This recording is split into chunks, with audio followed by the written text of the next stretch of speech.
Hello, everyone. Welcome back to the Erasmus Expeditions. We are here tonight with session number 3 of Nowhere to Hide. This game, we are playing Cortex Prime, which is a really interesting kind of modular system. We built kind of a specific framework to run a setting known as Elsewhere, which was created by my good friend Baron down there in the corner. Yeah, it's a really cool, like, kind of alternate Americana with a lot of kind of supernatural, some eldritch kind of stuff kind of running underneath. So it's been incredible so far. I don't know if you or have watched any of the rest of the series or not, but I wouldn't recommend starting here because it's probably going to be confusing. But, yeah, welcome. So we're going to pass things over here to my players here in just a moment, and then we can get started. But before we do, I'm going to give the same warning that I give on the beginning of all of my games, and that is, if foul language and mature subject matter are a problem for you, or honestly, inappropriate humor, then you have found yourself in a dark, terrible place, and you should run. Run now. But if those things don't bother you, then welcome in. An addendum, if you will, un proviso. The trigger warnings for this game in particular are topics of pregnancy, childbirth, adoption, endangerment of a child, and domestic violence. These things will be touched on throughout the course of the game, and if those are topics that do not sit well with you, then again, seriously, I don't recommend watching this game. But welcome. All right, Karen hopefully will be joining us here midstream, but we're going to go ahead and get everybody else introduced, and then we're going to get this ball rolling. So we're going to start with Top Jason. Well, hey there, family. Reporting to you from parts unknown in the New Mexico desert. I've had to go on the run. The evil satanic Stepford faction has been trying to zero in on my position since we last took down their demon queen of the Fireflies. So I'm on the run. Pray for my safety. I'm super glad to be back here. This game is weird in all the right ways. I freaking love it. And I can't wait for more of this. I'll see what horrible, horrendous nightmare fuel that Jeremy throws at us tonight. So yeah, with that, I'll throw it over to Alice, thrice passed over. I love that. I love that. Hi everybody, Alice Xan on all of the socials. I am so excited to be here tonight. Opal is scared. I am scared. Just like literally, look at that little meme where it's I'm in danger. That's how I feel. But I'm super stoked. I'm so glad to be back with everybody again. I need this so bad. Let me think of a cool segue. Hey, let's take this to the guy who created this whole little setting here. Let's go to Baron. Hey everybody, I'm Baron. I play games. I'm happy to be here.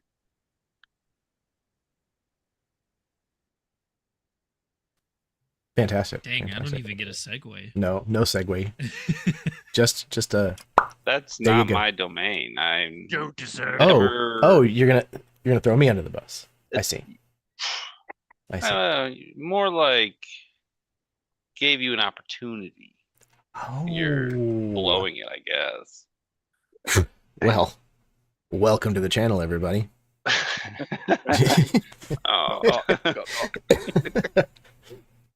All right. Speaking of blowing it, I was gonna say it. Damn it.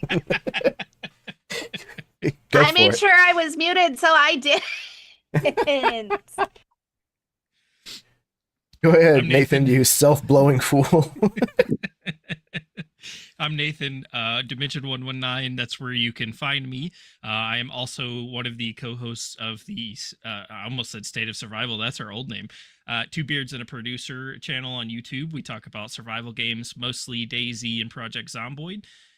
And we got some pretty cool stuff coming down the line. I'm excited to, we've kind of had had a bit of a hiatus for medical reasons, and we're about to jump back into things and getting pretty excited for all that. I am here as often as I possibly can be. And apparently over the next like 2 to 3 months, I'm going to be here a lot, and I'm super excited for it. So, yeah, keep coming back. Check out this channel and all these other people and me and Jeremy and everybody else. I am playing the Moist Fella again tonight, and as a segue, I'm going to pass it over to the guy that makes me the Moist Fella. Bottom Jason. Hey, you know what? I'll take it.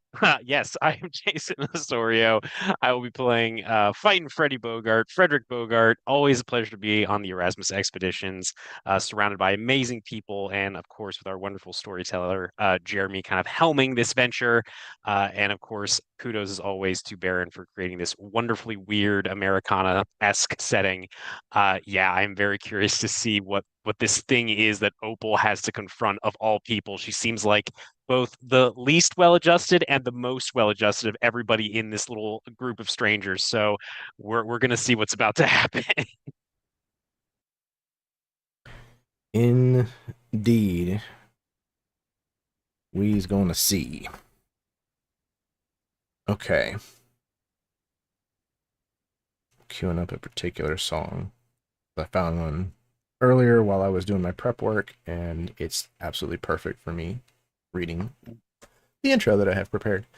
So, I think, without further ado, unless there are any pressing issues or questions, here we go.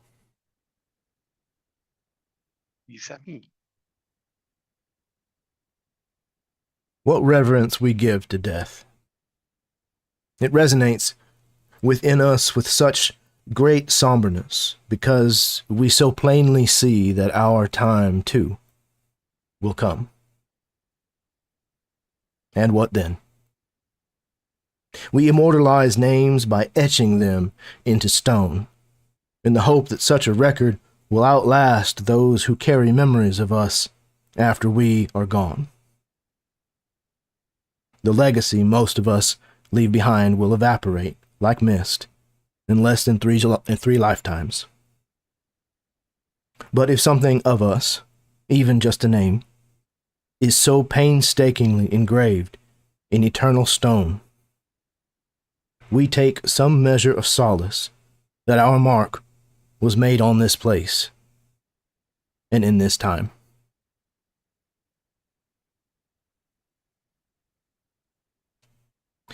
So far, Robert Hampton has confronted members of the KKK who stole his faith. With the no vacancy sign at the Nowhere Motel Resort and Casino had been sabotaged, you were informed that now anyone could find Nowhere. Clearly influenced by the Stepford, the Allison family had come to force Casey to come back home with them, to give up on her burgeoning career as a musician, and start a family with the birth of her new child. That did not go according to plan for them, thanks to a group of strangers who had found themselves here in Nowhere. A very concerned Papa Harlow told you that the fates seemed to have chosen each of you as protectors for Casey, and that he wasn't sure who else might arrive. But he urged you to confront each of your personal crossroads immediately. So, with the key of the Herald in hand, you followed Patterson through the door to his room, and directly onto a country farm in the southwest of Germany, at the tail end of World War II. And within the house that you confronted, or within the house that you found, you confronted a young woman named Johanna Wagner and her dark fireflies. The encounter with the Eldritch Horror had left some of you injured, traumatized, or maybe a little of both. But once you returned to the door that you had entered from, you did not return to the Nowhere Motel Resort and Casino. Instead, the jukebox, floating amid the black void of somewhere within the nowhere. A new record is chosen and placed, and then we hear the static of a very old tune. Shine On Harvest Moon by Ruth Edding.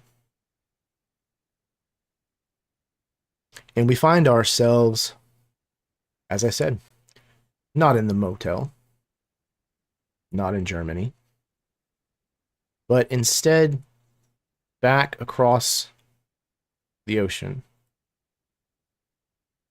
Someplace that Opal seemed to recognize, but you literally just stepped out of like a side garage door in a brand new suburban neighborhood that seems to border on some pastoral land.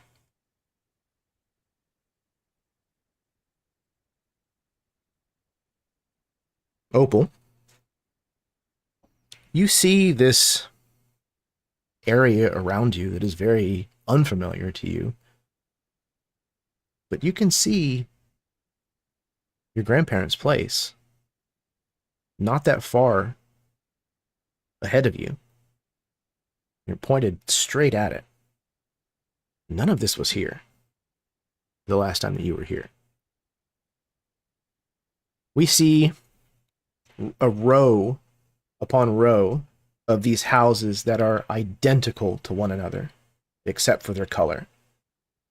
Every single one of them has a white picket fence, a car in the driveway that looks exactly the same, except for a different color. And in almost every single lawn, almost synchronized, the men are wearing polo shirts and slacks and are mowing the lawn, none of which look like they need mowing.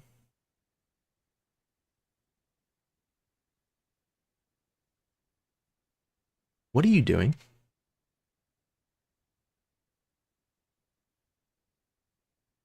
Um, I think it takes Opal a minute to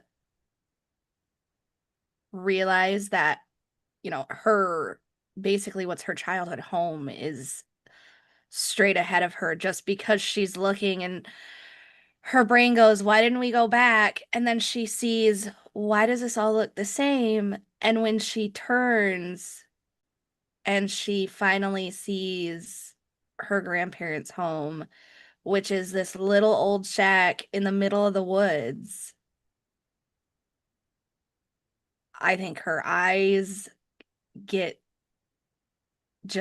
they get so big.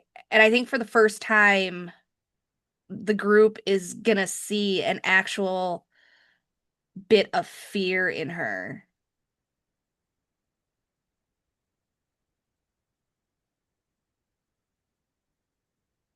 And I think everything else is just gonna kind of black out from her vision, and she's gonna start moving towards what's essentially her house. You also still have some pretty grievous wounds. Yeah, I do. Some pretty nasty slashes that kind of laid open your skin in a few places from fighting the shadow Samanthas in the farmhouse. Freddie, you suffered a little bit of physical harm, much the same, but Cornelius, the damage that you suffered, if you will, the only thing that happened to you was more traumatic. It was more mental. Bodily, you are in tip-top shape. But how are the rest of you reacting to finding yourselves here, or the reaction that Opal seems to be having to this place?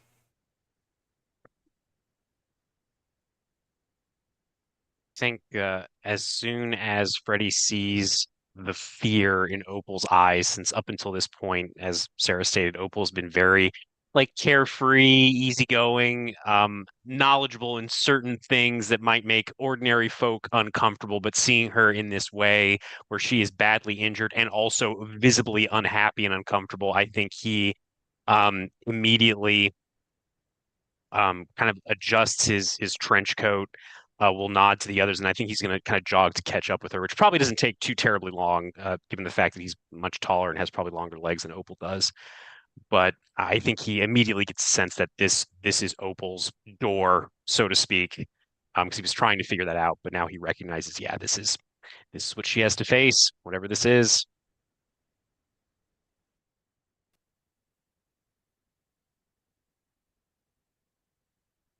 Anyone else? I think. Well, go ahead, Patterson. I think Patterson also picks up on the that moment of panic, recognizing that we've now stepped into something in her past that has scarred her as deeply as that farmhouse did me. She's also bleeding, right? From the slashes she got while fighting the firefly demon. Yeah. Like her arm is probably just hanging by her side. Like she hasn't even attempted to take care of it yet. I would step behind her. Stiff-lipped soldier. I know what you're going through. And while we may have started rough, the squad is here. And the squad stays strong with each other. Before we do anything, we need to take care of this arm.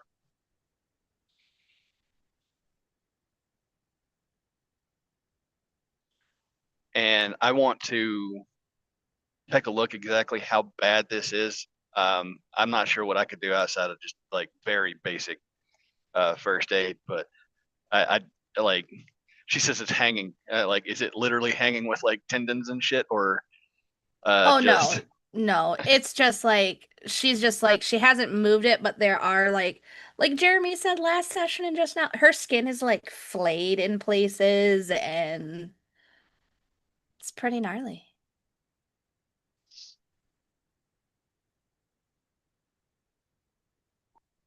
Somebody give me a hand with this. I'll help you, Patterson. And I will unbutton the flannel that I have and take it off just a white, too often worn tank top underneath. I will start ripping up, like rip the sleeves off and see if I can make some kind of a bandage to at least like curtail the bleeding.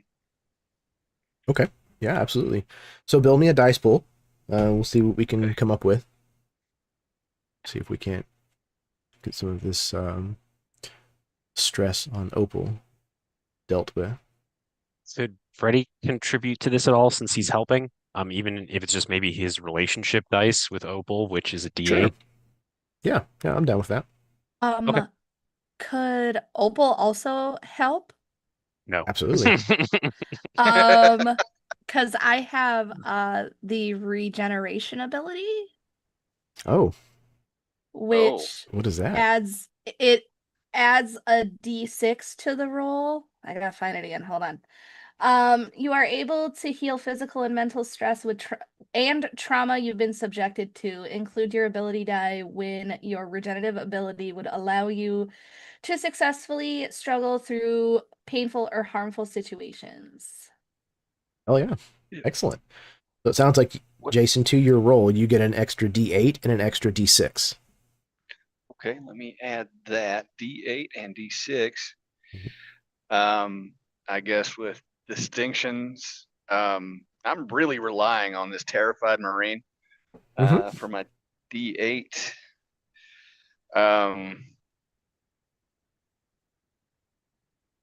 in the spirit of that, can I lean on my relationship with Riley's ghost as I'm in a frame of mind of trying to save a squad mate, squad member? Sure. Especially given the fact that you are hot on the heels of reliving, what that relationship is probably based out of anyways. So Excellent. yeah, that makes total sense. Cool. With my emotions,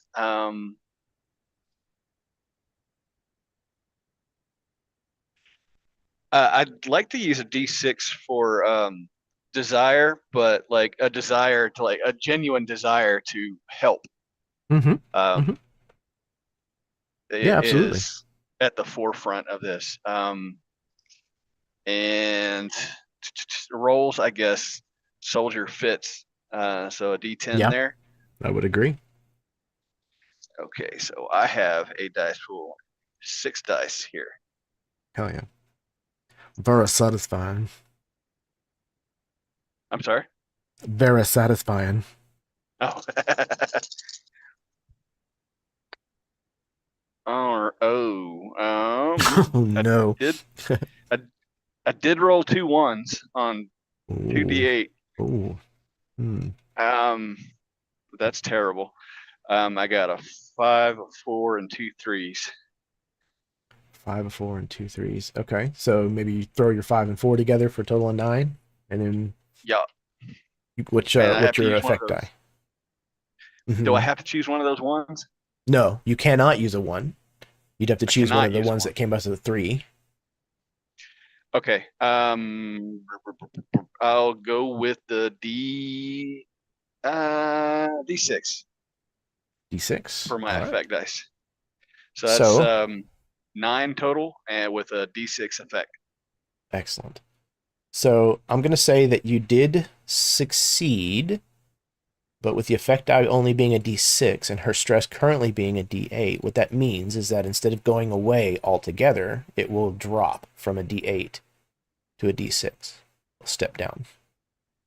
That makes sense. I mean, I'm only wrapping a tattered shirt around a lacerated wound, so like, Absolutely. what can I do here? It's something. That's the difference. Okay, I am going to activate one of those hitches, so you'll earn a plot point. Don't forget, all of you also got a plot point at the beginning of the session, so make sure you have at least that one accounted for. Okay. Quick question. Yes, sir. Were you kidding about that plot point at the end of last session? What did I say? I What was the sang a little context? ditty. Oh, no, I not sang at a all. little ditty. No, you Okay, absolutely should have gotten a plot point for that. cool. Okay, cool. I'm at 4. Okay, let's see. Complication I'm going to introduce. It is not at a D12. What was one of your hitch die? What were the 2 ones that you rolled? They were What die both type? D8. D8. Okay. Yeah. D8 complication. What is this going to be? What is this going to be? Oh, I know.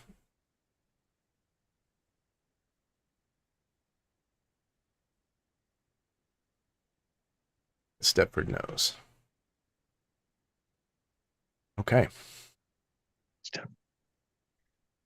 So, Patterson, you bandage up as best you can, again, given that it is strips of a flannel shirt, and these are actually pretty serious wounds.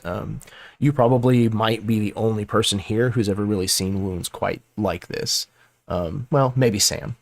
Because these are definitely like weapon wounds. These are not like accident wounds. These are pretty bad. But you do what you can, and you certainly are able to stop the bleeding, and you think hopefully prevent some further damage. But it is clear that Opal still has a bit to go before she's going to be completely healed up. Okay. Is there anything else that anybody is saying or doing as it sounds like we follow Opal? I think Cornelius less trying to intervene with the wounds Opal has sustained. It's more reflecting on Opal's situation with my own and how they compare and how people can be homesick for a place that doesn't exist anymore. And given that, I know the dangers of returning to a place that you no longer understand, and I'm trying to see if there's anything watching us, if there's anything aware of us. Are we alone? Is this place empty? I mean, what does suburbia have in store for us? Yeah, you're definitely not alone. Again, there are almost like every other house has a man out front mowing the lawn. Again, in like polo shirt, I mean, slacks. people that are like aware of us, I guess is what I mean. Yes.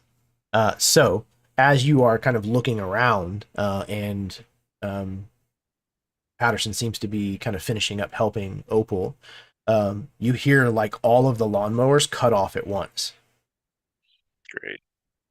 And then as you're approaching, like, having to pass one of the driveways or what have you, one of the men kind of standing there with his hands on his hips kind of raises his hand. Morning, neighbors. Morning.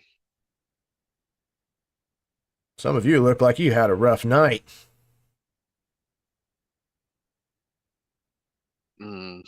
Yes, you could say that. Can I get you a glass of lemonade? Yes, please. Well, just a moment. And you hear him holler a woman's name at the top of his voice. I was hoping he would go inside. Yeah, I was picking up what you were putting down. All the rest of the men are standing there, almost again the exact same position, hands on their hips, just kind of watching this like transaction with a curious expression on their faces.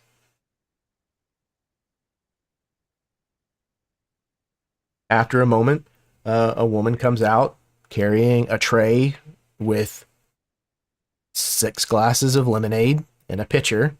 The ice kind of like rattling as she's walking in her fucking high heels down the concrete driveway. And again, she's wearing, a house dress and a apron, and her hair's done, and everything is like it came out of a magazine. Too perfect. Okay. So I am wearing my union uniform. Can I? What I would say to these guys, this guy. I don't mean to bother. We're looking a little rough for wear, but no means for worry. Just some maintenance work to make sure that your subdivision here keeps working as usual. Well, everything seems to be working okie dokie. That's because we're here to do our job. Let's just say the more you interfere, the less likely everything is to say okie dokie. Now that young lady looks like she might be injured. Should I call the sheriff? Maybe they can come out and help. I think we got it under control. Union stuff, you know how it is. Well, young lady, you should report workers' compensation. We will definitely get the paperwork filled out so she can do that. Good idea.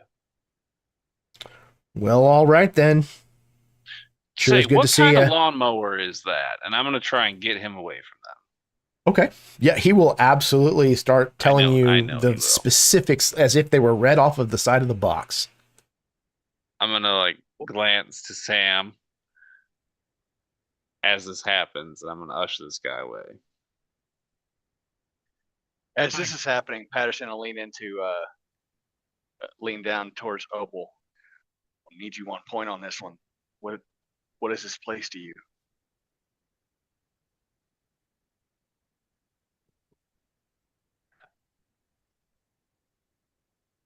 That kind of snaps Opal back to the current moment, and she looks around again, and she looks up at you, Patterson, and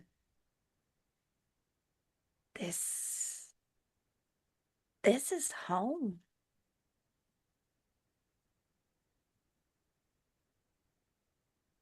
Mama and Get us home and Papa's out of this street. place.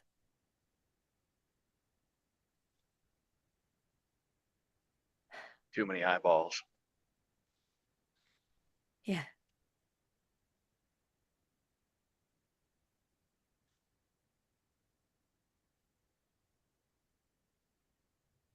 Okay. I think Oh, go ahead. I think like upon walking through the door and kind of entering this area, I think Sam mistakenly feels a little bit of safety before he fully realizes where they're at. I feel like Sam has, while Sam doesn't necessarily like the Stepford and like the uniformity of all of it, I feel like he's been called upon to help, quote unquote, investigate things that don't belong, and and things like that in these type of places and areas, and like it or not. So I think for a second he kind of feels safe, and then through Opal's reaction and through this interaction just now, and I think he starts to grasp the fact that we're not any safer here than we were over in Germany 5 seconds ago. So he's going to kind of piggyback on what Patterson was just saying, and kind of like help usher everyone closer to where Opal's kind of focusing in direction is and considering home as. I don't think he's going to fully leave the area while Cornelius is over here. I think he's going to stay close, like maybe half between where everybody else goes, just in case things go south, with the lawnmower specs or something like that. Realistically, as soon as everyone starts moving away. Oh, sir, I got to get to that cable box down the way. It's been a pleasure. Thanks for the lemonade. I haven't drank the lemonade at all. Are you sure? Margaret was just putting a cake in the oven. I'm sure it'll be great, but if I don't do my job, I ain't gonna get home to the missus, and you know how bad a time that'll be for me if I don't. Well, she just makes the best vanilla cake. I'll stop back by on my way out. How about that? Sounds like a deal. And he sticks his hand out towards you.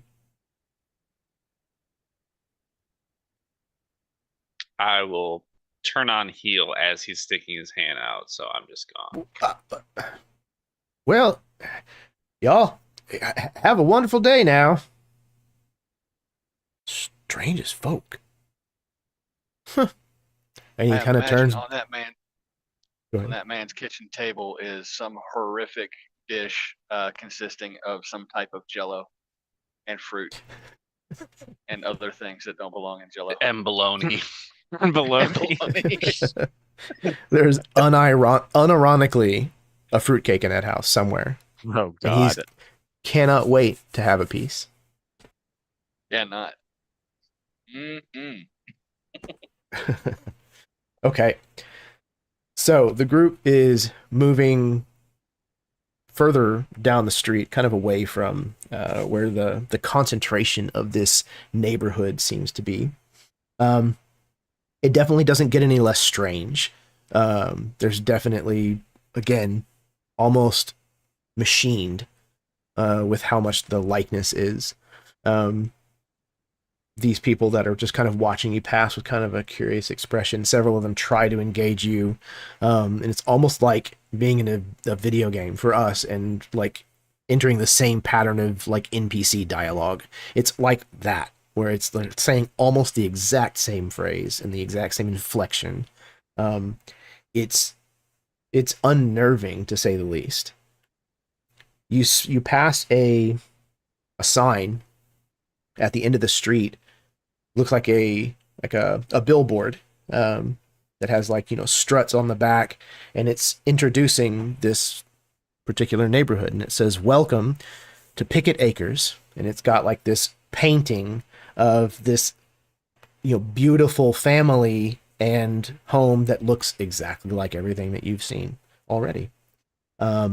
little dog in the yard, the whole nine yards. Um, but at some point, you're able to cross an empty lot to where it seems like this kind of like stops, and there's a barbed wire fence ahead of you, and on the other side, the grass is wild and unmowed, uneaten by anything, and it's almost like an entirely different world on the other side of this fence.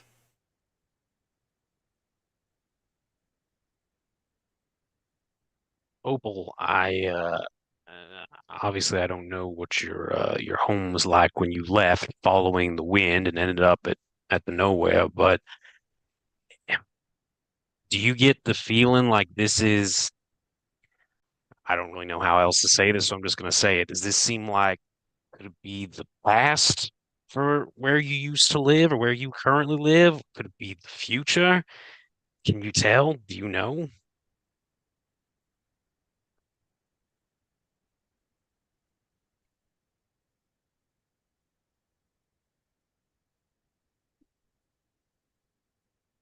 Opal is left standing in front of this fence, and she is so close to this fence that if she were to just lean forward a little bit, her nose could touch the fence. And her hands reach out and she touches this fence, and there's just this mumbling about her. This wasn't here. This wasn't here when I left. None of this should be here. This should not be here. I know it's barbed wire, gentle touch. It's a light nose press. Light nose press. Light What I mean is, like Little it's like Eskimo kisses. literally like just two lines of barbed wire, so you could easily like climb over or go through it. I just wanted to make sure that everybody's on the same page. Yeah. Cool, gotcha. Yeah. She's just confused because this wasn't here before.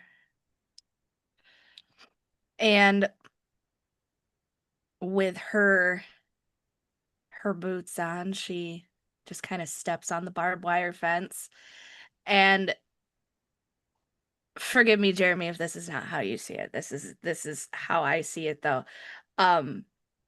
This barbed wire fence is not just all of this overgrown grass, but this forest where just peeking through between a few trees, you can see a house probably like 50 yards ahead of them.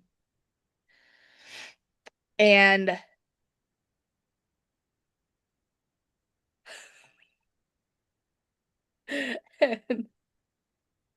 she steps on this fence and she goes through, and there's this instant relief of tension the moment her boots hit the dirt. And she pulls her mama shawl a little bit closer to her. She doesn't turn back. She's like, this wasn't like this when I left. There was nothing like this when I left.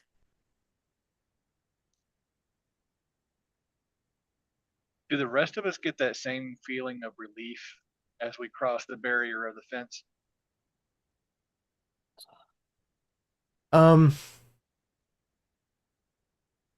I think that it's certainly possible. Especially those of you who may have, a strong affiliation one way or the other, positive or negative, with the Stepford. There's a definite like shift in your outlook at the very least.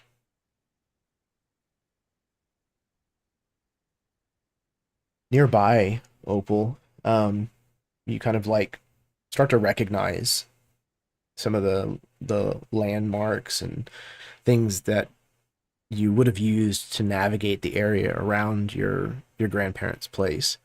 And you start kind of making your way kind of on familiar ground. And at some point you come across a creek that kind of ran through a portion of your grandparents' land.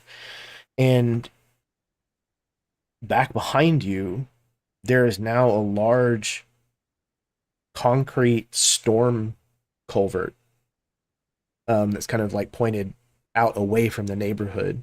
And you can see like drainage from that kind of coming into this creek. And this creek is completely like washed out. Like all of the plant life that was growing here is gone. The banks are like probably 3 times as wide. The water looks not great. There's like a lot of like bubbles and like scum on the top of the water, kind of like gathered in certain places. There's a lot of like algae growth. It's definitely had an impact on this part of your grandparents' land.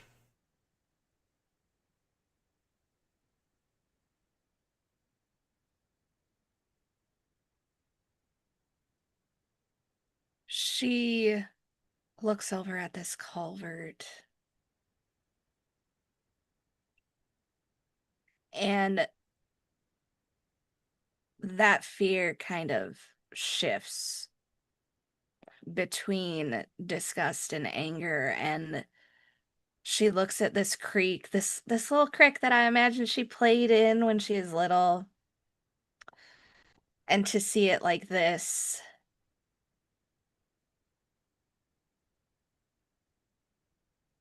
anybody close to her can see that she's contemplating something. She's trying to decide if she's going to do something or not. But when she talks, she says, if you've ever been around here, you need to follow the rules. You never whistle in the woods. If something whistles at you, no, it didn't. If something says your name, no, it didn't. If you think you see something, you did not. Never run away when something like that happens. And when everything goes silent, it's already too late.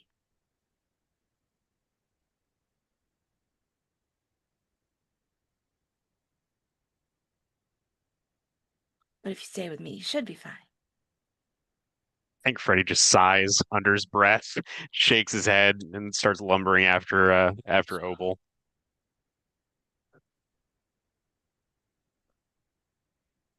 And she's gonna keep moving towards the house. All right. So you can tell now that you've kind of gotten your bearings, you realize that the area where this neighborhood has been built used to belong to the McCormick family. It used to be a dairy farm, but there was a terrible fire that burned down the house, the outbuildings, and most of the pasture lands last year, at least last year in your memory. Something definitely seems different here. Like this whole neighborhood springing up is impossible. This has to be at some point in the future. You know, you're guessing that Freddy must be right, that this is not the time that you left this place. And as you get closer and closer to your Mema and Pepa's house, you can tell that everything's a little more run down than you remember it. The house definitely hasn't been painted recently. A lot of the dirt road hasn't been packed in a while. It's got ruts in it from where the runoff has kind of like carried some of it away. A lot of the metal that you can kind of see outside the house looks like it's rusted, like it's been there for a while. There's a lot of overgrowth and weeds everywhere you look. And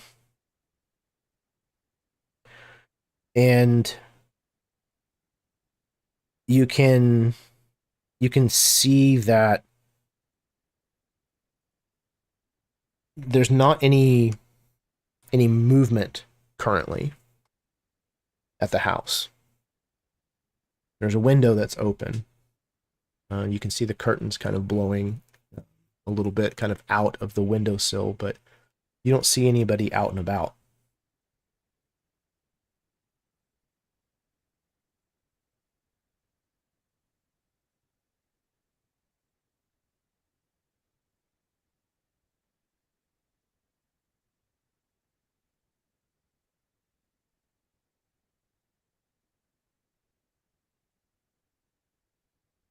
Should we knock?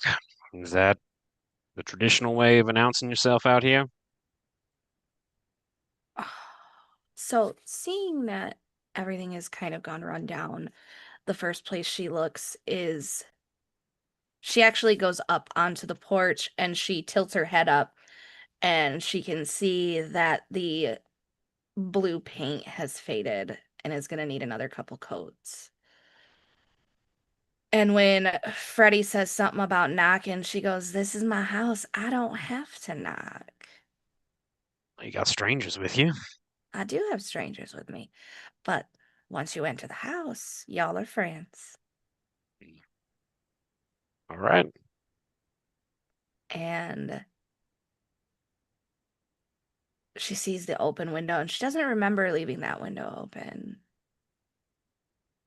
And then she and then she opens the door and it's a very slow movement. It causes this very loud squeaking creak as she opens the door. And she's going to step in. And the way that I see it, it's probably covered in cobwebs and dust and dirt and but it's very much 30s, a 30s living room. It's very much kind of covered in dust. It's pretty obvious that nobody has swept in a while. But the strange thing that you notice is like as you go to like open the door and step through the threshold is you notice that there are like milk bottles like sitting kind of almost all over the place along the front of the house and near the door. And just about that time, you hear somebody whistling. And out from the corner of the house, you see a milkman who rounds the corner whistling to himself, carrying a little metal basket with several milk bottles. And he stops when he sees the group of you, and he kind of looks up. You can see a matchstick kind of held between his teeth, and you realize with that matchstick, you know this person. This is Wendell McCormick. He was the eldest, the youngest of the McCormick children, who you remember being in his 30s, but is very much now like in his 60s. Okay. He looks at all of you, and then he kind of like his eyes set on you for a long moment, Opal, and then they get real big, and he like lifts like the front of his hat up. Miss Opal? Is that you? Yeah, it is. Well, I'll be. It's been 30 years. Ah, Where you been? I've been out. Been out and about. By golly, so much has happened. Everybody else thought thought you died. It's gonna take a Oh. lot more. That's Then probably insensitive of me. I apologize with your It's okay. Pep passing and all. Yeah. Yeah. I guess you probably came to hold your Mema's hand. Well, since it's so close to her going out and all. Gosh, I'm real sorry, Miss Opal. You have not aged a day. You look exactly the way that I remember you. I have good genes thanks to my mama and my daddy. Just knee-high to a grasshopper. Yep. Well, I suppose maybe you're gonna collect your things and all? Yeah. Well, Yeah. I do have a bit of business that I need to wrap up. I'll take a volunteer if somebody would be so kind. I will. Anyone? All right, Jason. Patterson, you realize as Opal is having this kind of exchange with this individual that some of the labels on these milk bottles are like peeling, and it's not actually milk. Like the stickers on the outside made it look like these were full of milk, but where the labels are coming off, you can actually see some kind of like amber colored liquid inside them. And in his case that he's carrying, you actually realize that the milk bottles are Molotov cocktails. Oh. You can see that his left hand that is holding one of these bottles with a rag sticking out of it is like covered in soot. So, as I said, I've got some business I need to attend to, so if you could gather whatever it is that you need and then, well, skedaddle.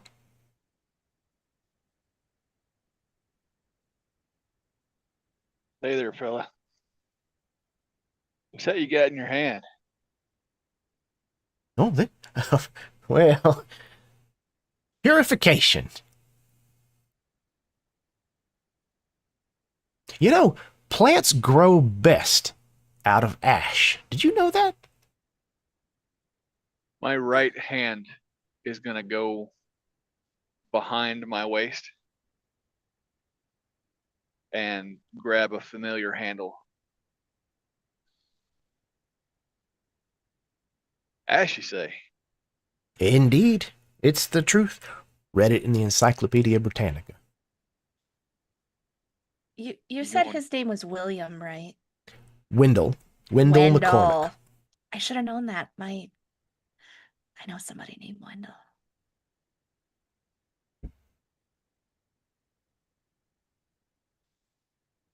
I think once she realizes what he's holding and the way that he says all that, she's like, well, yes,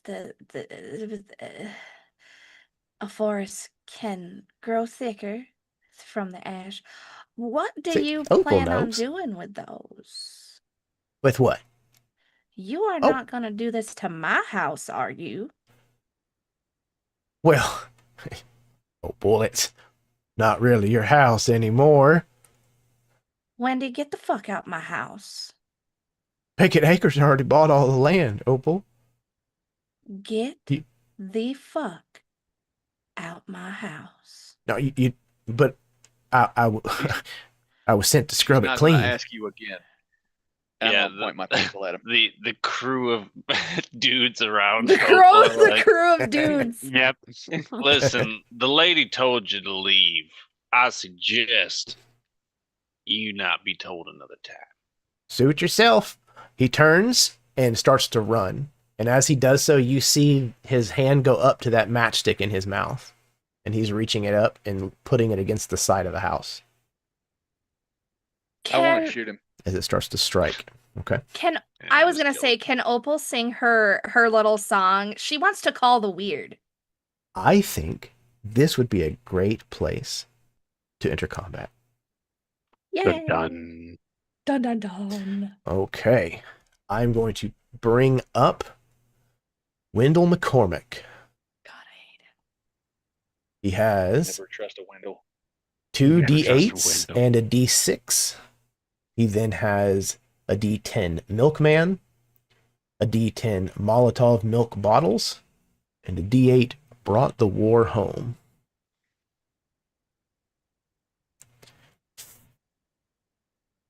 Okay.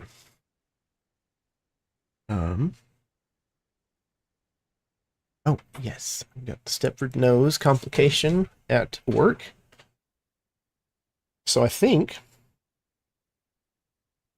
how do I want to do this? Let me determine who's going to go first. Horrifically. Mm-hmm. Mm-hmm. Um, you know what? I've let y'all go first every combat so far. So old Wendell, I think, is going to get his day in the sun here. By the way, Jason, this section was called "The Milkman Cometh." That's what I was saying. You said two exact things. You Hey, also said something about burning it all to the ground. So here we go. Um, he reaches out with that matchstick and kind of goes running. You just hear him.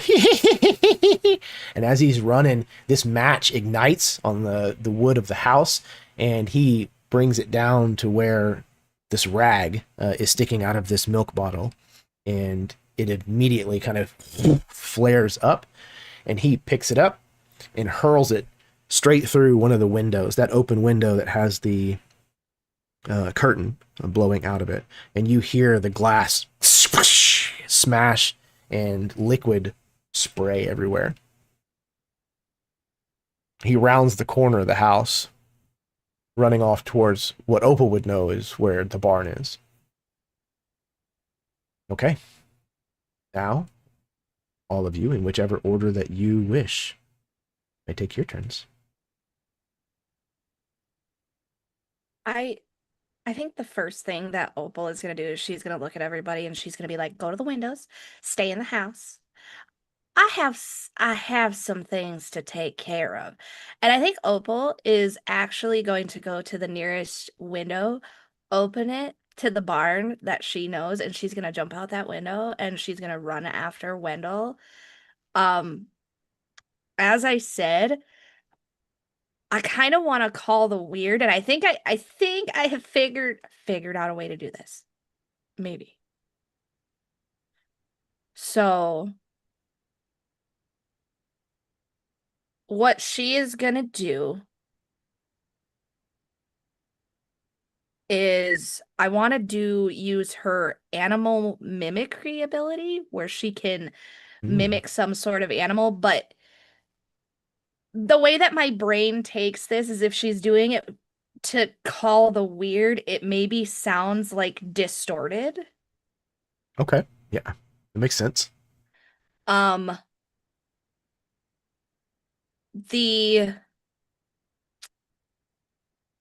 The distinction that I'm going to use is what are you chasing after? I'm actually going to use the hinder to bring it down to a D4. Ooh, interesting. So you will earn a plot point for doing that. And then this is going to be with anger, so that's where are my D8s? That's a D8. It will be with roughneck, which is a D10. We're going to do a D8 for her affiliation with the weird. And then her animal mimicry is a D6. All right. Another healthy dice pool, sounds like. Yes. I mean, it's okay, I guess. Let's see. I'll work out. Don't fall.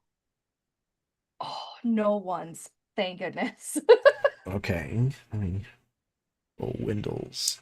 So let's see. Dice here. I have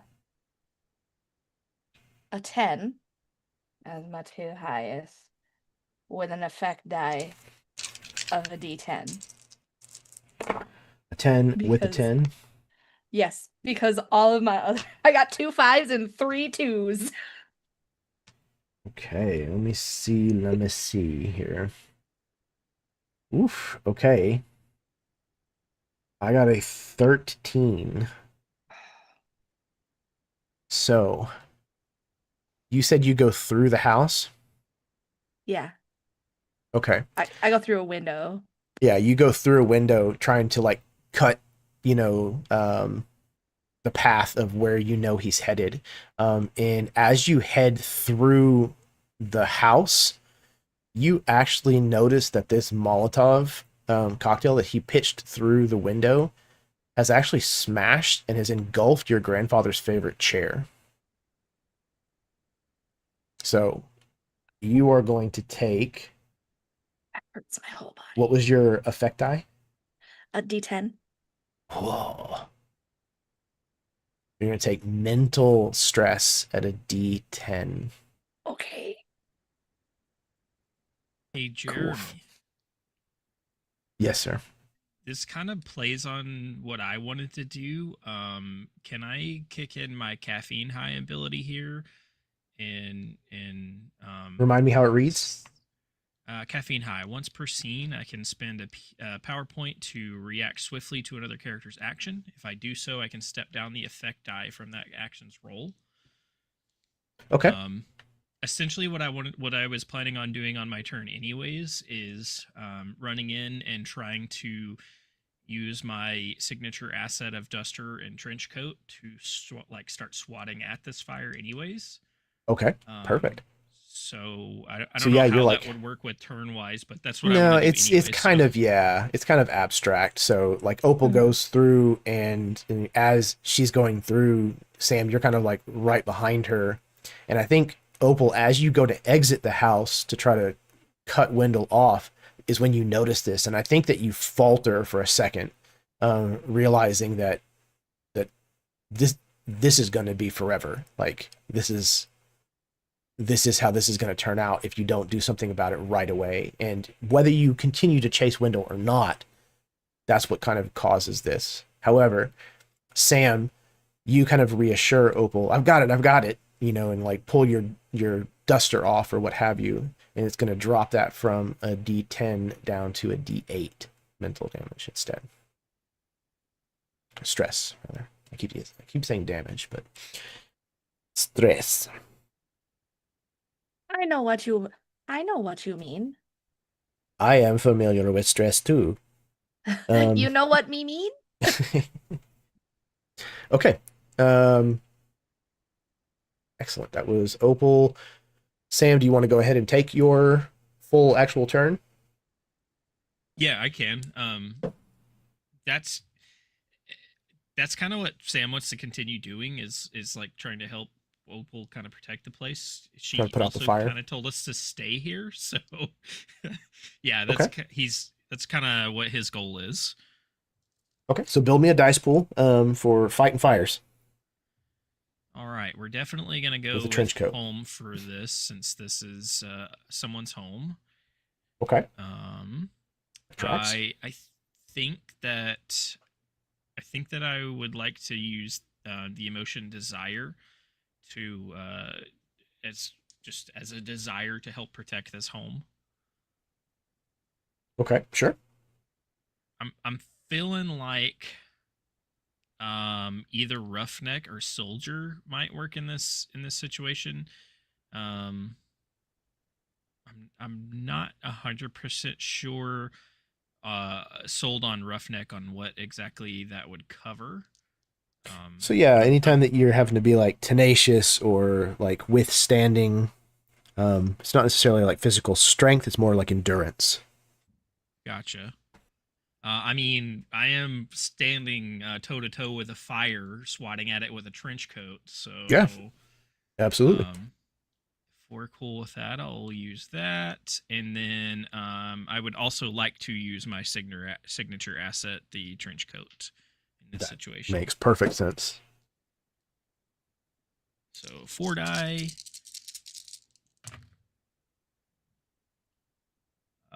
I'm going to go with my total of 17. I've got no ones, so I'll have a D10 effect die. Okay. 17, and what was your effect die again? D10. D10. Okay, I only got a 14. So that is absolutely going to succeed. And with the D10 effect die, you can choose whether you want to get rid of one of his D8s or his D6. Let's get rid of one of them D8s. Makes sense to me. All right. So, apparently, your trench coat is rather good at putting out fires. Or I keep it moist for just that reason. exactly. I was gonna say Or it's because it's so moist. it's so moist. Now it's steamy in here. But maybe it's not the first fire that Sam has fought. So, regardless, you managed to douse the flames very well, considering, and get them kind of under control. Who's next? Well, I think Um, Freddy will go. Oh, sorry. Top Jason. Go ahead. If you want to go, you can. Go ahead, Fred. Okay. Yeah, so I think contrary to what Opal just said, because fire's not historically great when it comes to interacting with straw and wood, I think Freddy is going to step outside. Um, and I think because you said that Wendell was running away from the house right after throwing the cocktail in. Is that correct, Jeremy? Yeah, he rounded the corner of the house and was headed towards what Opal knows is the barn. Do I want to spend a plot point on this? I could. You know what? Fuck it. I'm gonna do that. Okay, so I think what Freddy's gonna do is he starts lacing up his boxing gloves, putting them on, and I think he notices that his right hand, not his left hand, his right hand feels a little stiff, like the fingers aren't bending the way that they should, but he ignores it. He's more focused on this. I think the smell of the wood smoke coming from inside, although it's being doused by the moist fella, is getting him a little bit on edge. So I think he's going to charge towards Wendell and attempt to use one of his super strength SFXs, where he spends a plot point to knock another character out of a scene. And I think what he's going to try to do in this instance is to just knock him out so that Opal Sure. can get to him, say whatever she needs to say, do whatever she needs to do, and kind of have that be handled that way. So I got a 16 total Okay. on my dice rolls, a D12 effect die, but I did get a 1 in that as well. Okay. All right. Let me get his dice pool built here. I think that's gonna be Not to completely step on bottom Jason's turn here. Is there a way that what I wanted to do might be able to help him out in this? Because I wanted to pop a round off at the guy as he's running away to stop him. So I think that there is a way to do like combo turns in Cortex, but it's not something that I'm super familiar with. Okay. Are you shooting him with one of your signature assets, or? Yes. Okay. What is the die type that you have associated with that signature asset? A D6. Okay. So Jason, if you bottom Jason, if you want to roll a d6 Thank and you. see if that impacts your your dice pool, you may do so. Yeah, it wouldn't in this case. The 16 Okay. is still going to be higher. Okay. Okay. So you managed to squeeze off a shot, Patterson, but maybe you, I don't know, pull the gun at the last moment because like Freddy like gets in like right in the line of sight or something, and you see it kind of go through. You know what? It goes through where you can see Wendell must be headed. There is a milk truck parked just in front of the barn, and your gun, when it goes off, it goes straight through the windshield on the driver's side. Okay.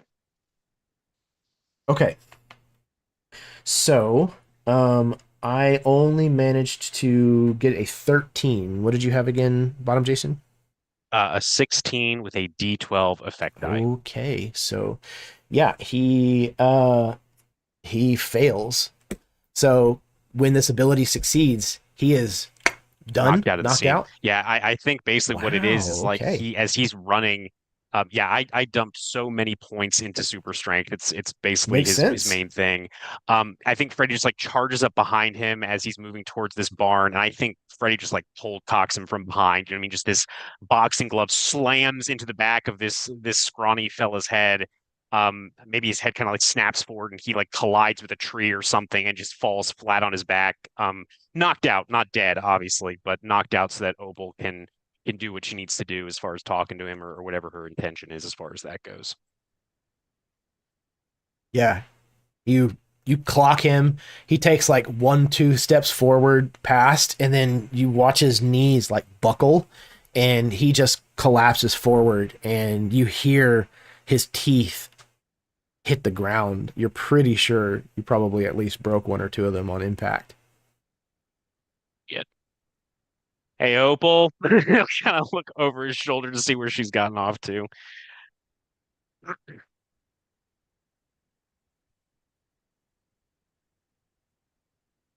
Opal slowly comes to a stop. And she looks at Freddie. And she looks at Wendell. She sees the milk truck. And she continues to the barn.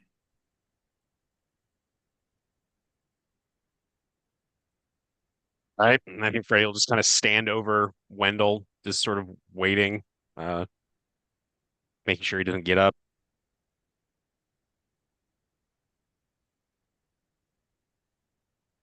She is going to go into the barn because that's where her mama kept a lot of the old traditional things in there, and there's knives and there's various little cutting tools to make sure you cut herbs and plants just right. And she is going to grab this knife that is carved out of bone. And Opal, yeah. As you approach the barn, I'm scared. You smell smoke. God damn it. Cool. She's gonna run into a fire and grab things, because can't lose those things. Exactly. So you throw open the barn door, and it's almost like that scene from Backdraft, where it's just like this beautiful ball of fire just like rolls out, and this thick black smoke is like coiling up and out of this barn. You realize that you're going to have an opportunity to try to grab a few things. So you know in an instant that you're going to have to prioritize. Yep. All right. So build me a die roll, please. Oh, I'm scared. Okay, we're gonna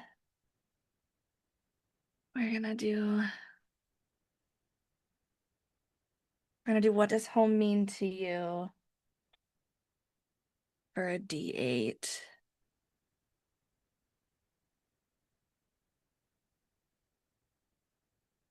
We're going to do the feeling will be desired for a D6. I'm gonna add a relationship die just because this is her house, this is her family house. Is that okay? So you want to establish a relationship with the home? Yes. Yep. Yes. So you can spend a plot point and establish that at a D6, and that will last for the scene.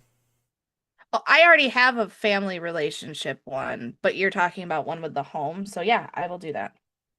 Yeah. Yeah, if you wanted to use the family one that you had, that's okay. Okay. I didn't realize that that's what you were talking about. Sorry. Yeah, I have one that specifically says family, and for her, That's this perfect. is her. These are her memoirs things. Yes, I absolutely think that's perfect to use here. I gotta look at something really fast. That's not the thing I wanted to look at. I think I am going to go roughneck on this, because I think this is just she's gonna rough it through this fire to get her stuff. Perfect. Then I am also going to add the signature asset of, excuse me, the shawl that Mama made. Signature ass is a very different game, Sarah. Yes, signature ass. I said asset. I cut off to you. God, you guys are dicks. Yeah, for real, y'all. God, leave Sarah alone. God, God. I'm scared. Cortex after Leave Sarah alone. Leave Sarah alone. I got no ones. Yay! Das good. So let's see. That is a That's 9. 9 and 5 is 14. Okay. I got a 14, no ones, with a D12 effect die. Whoa. Okay. So the way that I came up with calculating this out is divisible by 5. So you had 5, 10. Yep. That's 2 items. Okay. And then your effect die, D4, D6, D8, D10, D12. So you're going to be able to recover 7 items from this barn before the fire has consumed enough that you are going to have to get out of there. Or, if you want, you can try to push it for more. But it's going to come with some No. stress. I think 7 items is good. So, do you want me to list the items? You don't have to. If you've Okay. got something already in mind that you want to have- rattle off, then go for it. I have a But- couple of things. So the ritual knife thing that I was talking about, it's this knife that's been carved out of bone. It has leather wrapped around it, along with feathers and like these handmade clay beads. And then one of the other things that she grabs is this little clay skull with like a little spout on the top of it. For someone who doesn't know what this is essentially a death whistle. And I imagine that when there was trouble, that was what they used to call the weird, because it's still a whistle, but it's a special kind of whistle. So those are like the 2 big things that she's gonna grab. Anything else is just gonna be like, ooh, here's this old jar of sap that she can use as an adhesive, stuff like that. Perfect. Absolutely love it.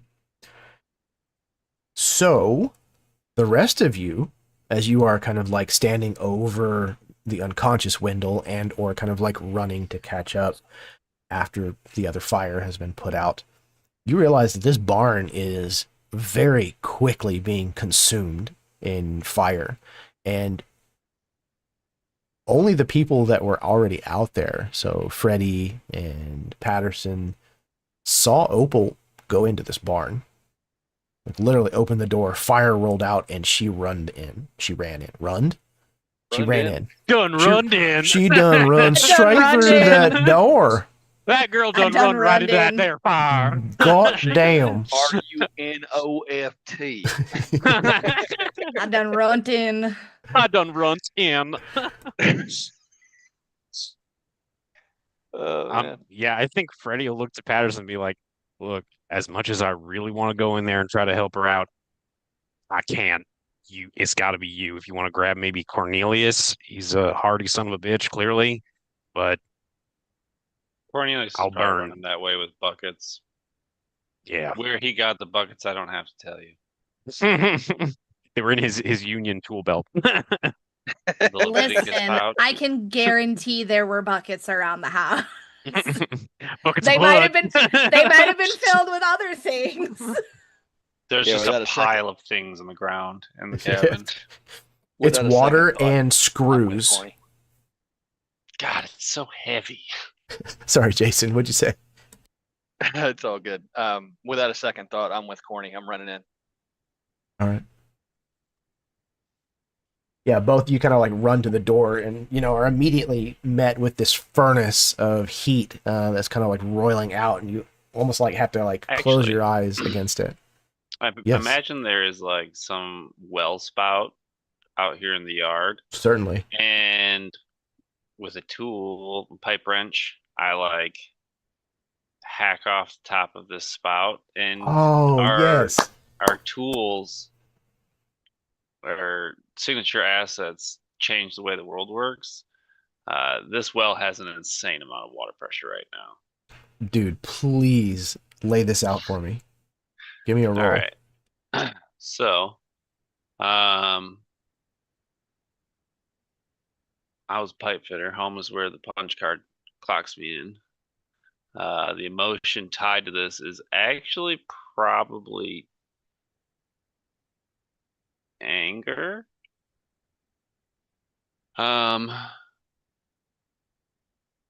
Roll as I'm gonna go sage because this is some wisdom learning, and I'm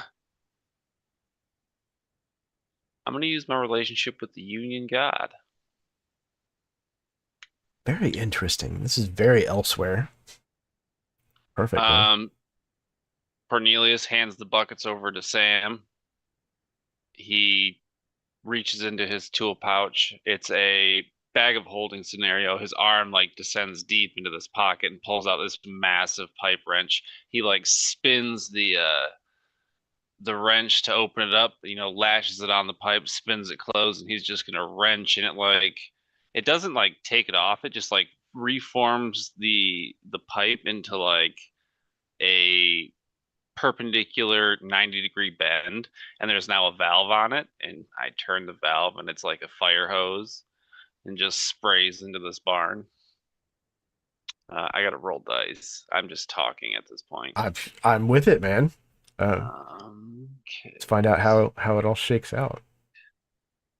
Beautiful.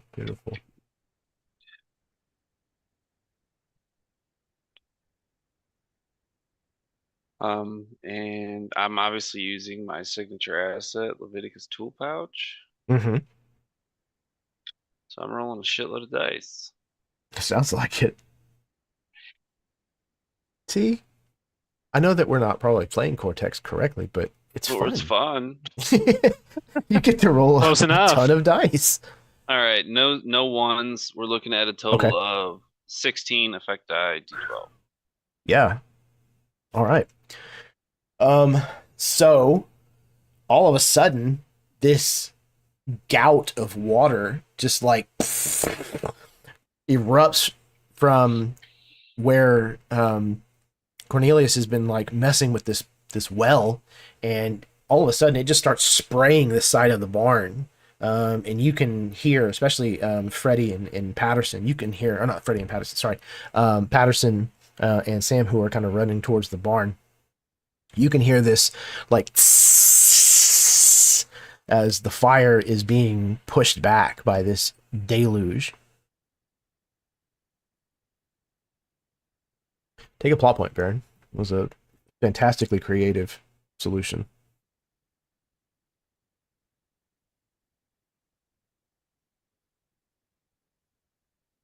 Okay. So I think that while the fire will consume a lot of the inside, had already consumed a lot of the inside of this building, this impromptu fire hydrant has prevented the majority of the building itself from actually burning and collapsing. Sam managed to douse the fire that was inside with his trench coat. The chair is probably not salvageable, but the rest of the house is unscathed due to your quick acting.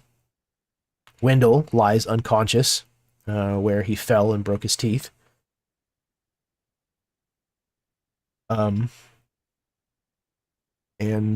all of the emergent issue seems to be dealt with.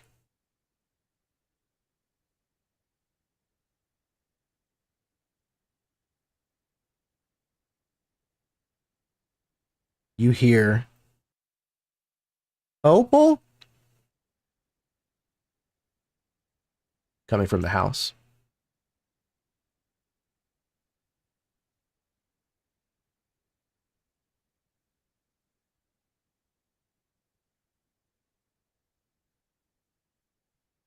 Hearing a voice coming from the house. She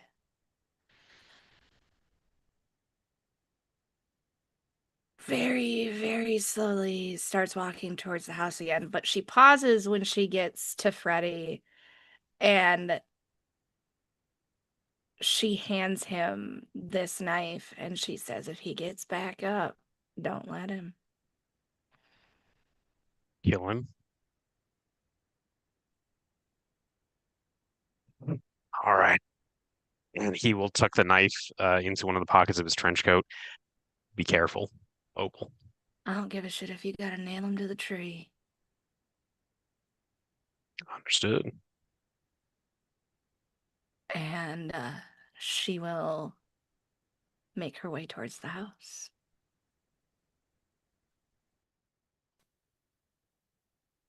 Okay, you walk back into the house. Again, there's a lot of dust. The place looks untouched for a long time. There is a smell of smoke and burnt upholstery kind of filling the house currently from where Epa's chair is kind of a smoldering piece of furniture in the middle of the living room. But you know this house. You know whose voice that was. And you make your way down the hall towards the back of the house where your grandparents' room was. And there, the door is partially open. You can already see the room's kind of like lit with like a glow, you know, the way that light coming through a window and like illuminating all of the dust motes in the air kind of like gives this room like a shimmer.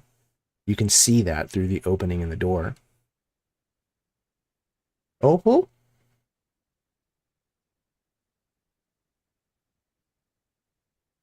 Honey, is that you?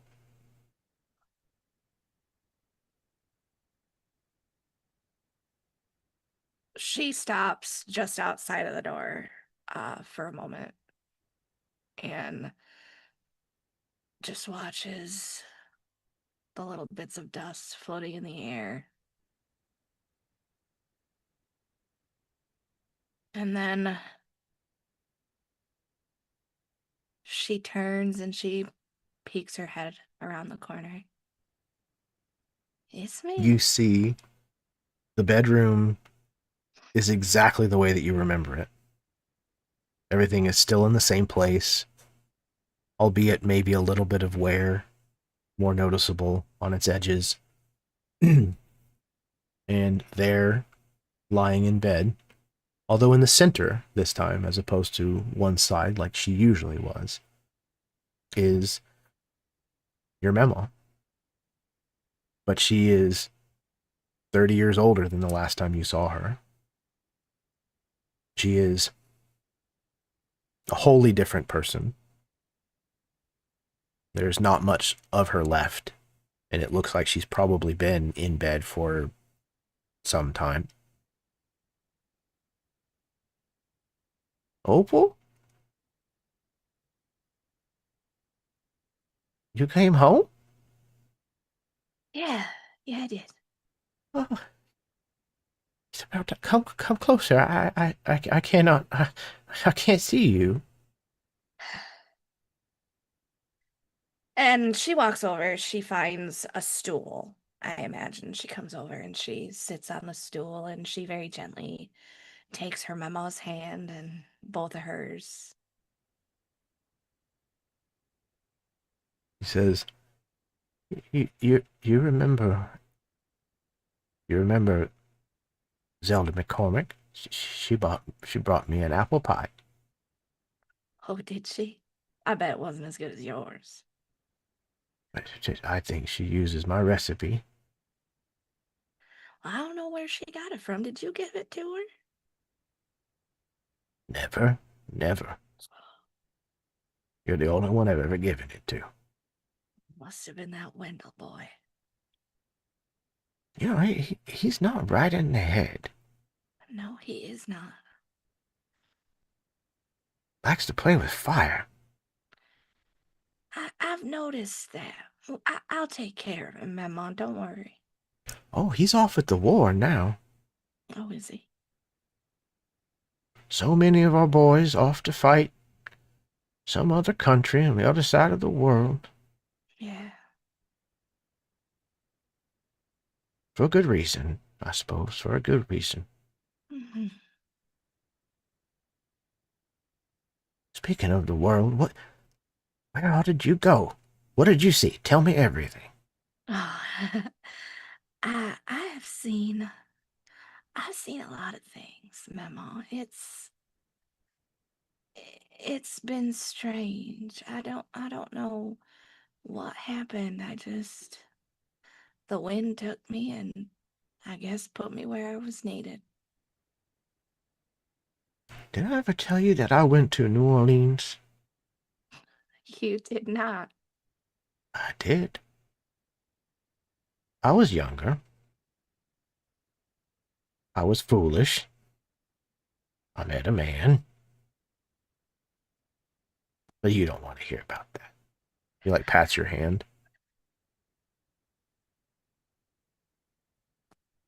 It's all right, Memo. You can tell me. I always love your stories. She launches into this detailed story that you've never heard before. That is about, and again, just an entirely different lifetime. Sounds like an entirely different person. But you can see that she is radiant recalling this memory. The very reliving of this experience for her is life-giving. Yeah. And then she kind of starts to grow quiet. She says, "You know, I'm glad you're here.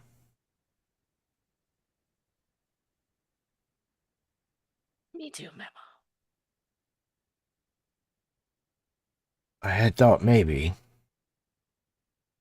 all my knowledge, all the things I had learned and tried to pass on to you, I had thought that maybe they were going to die with me.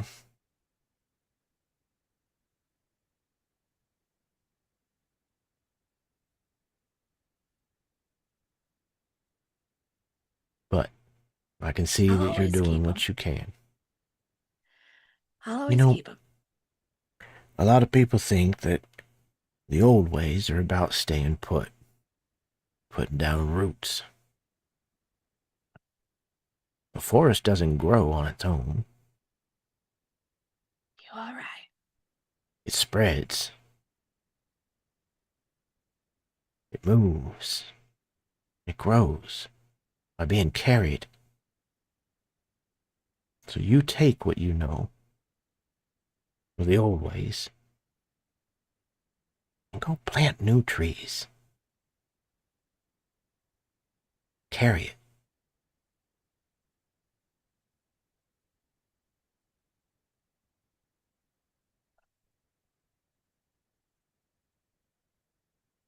You gonna be okay if I go? I'm going to close my eyes and I'm going to rest. This time, finally, I think, for good.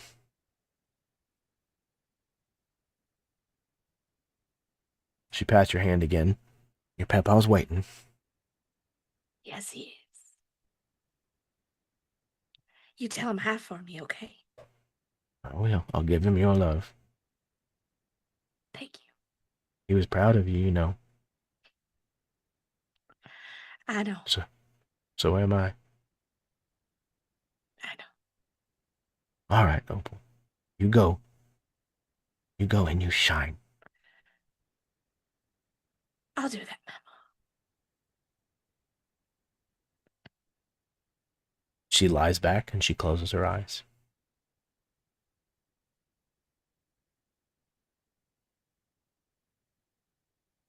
We'll sit there for a few minutes. Um,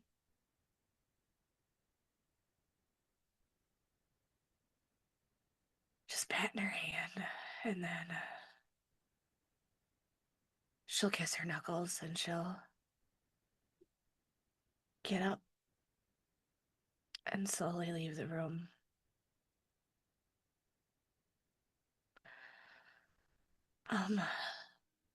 She'll then go to Peppa's chair, what's left of it, and kind of brush away the ash and the soot She'll pat that. She'll go and she'll grab a photo of her mama and Peppa, and she'll tuck it into her bag. And then she will go outside with the others.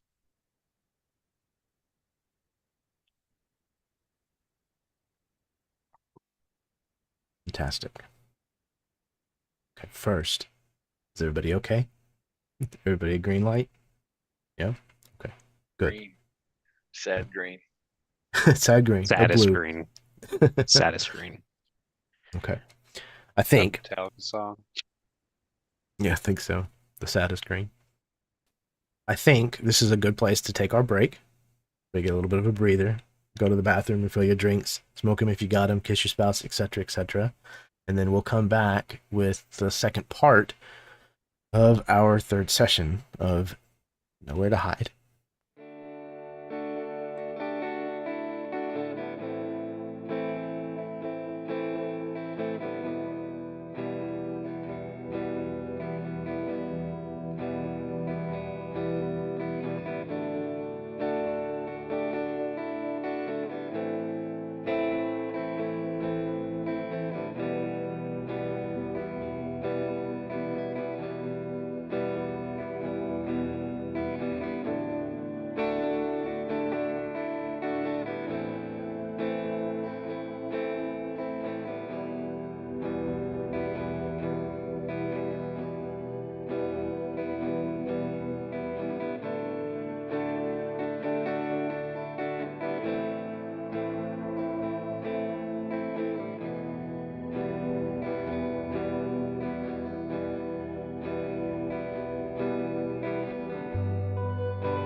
Hello, everyone. Welcome back from the break here on the Erasmus Expeditions, where we are doing our damnedest to traumatize everyone. This is session 3 of Nowhere to Hide. This is our saga being told in the setting of Elsewhere, a creation of Baron. And we are currently in the midst of Opal's memory, future, nightmare, crossroads scenario. So, the rest of you have kind of been hanging around outside, either where the unconscious milkman known as Wendell McCormick lies on the ground, or are somewhere in and about the Clayton household. And Opal has just kind of come back to the front of the house outside from having had a quiet conversation in the back. What is the reaction? What's the conversation that's taking place?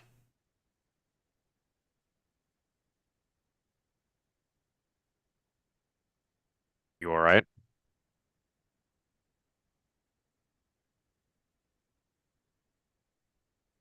You can see that there are tears, but her facial expression remains neutral, which is kind of weird for Opal.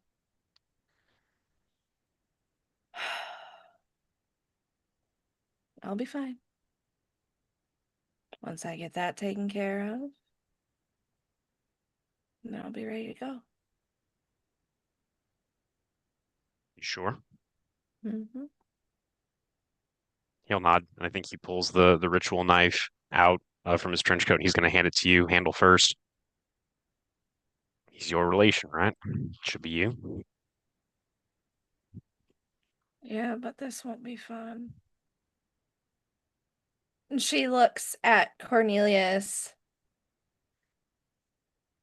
You had a hammer and some nails in that bag of yours. Without much thought, he reaches in and pulls out what you need. Perfect. I need you guys to take him up to the house and hold him up. I think Freddy will just pick him up, sling him over his shoulder, and start walking back towards the house. And for as weird as Opal is, this is kind of dark for her, but she basically nails him to her house. And then she's going to take one of his Molotov cocktails and she's going to light it.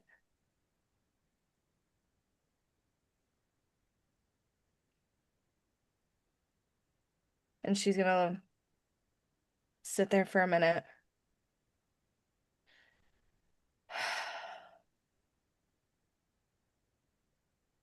Everything grows thicker from the ashes. And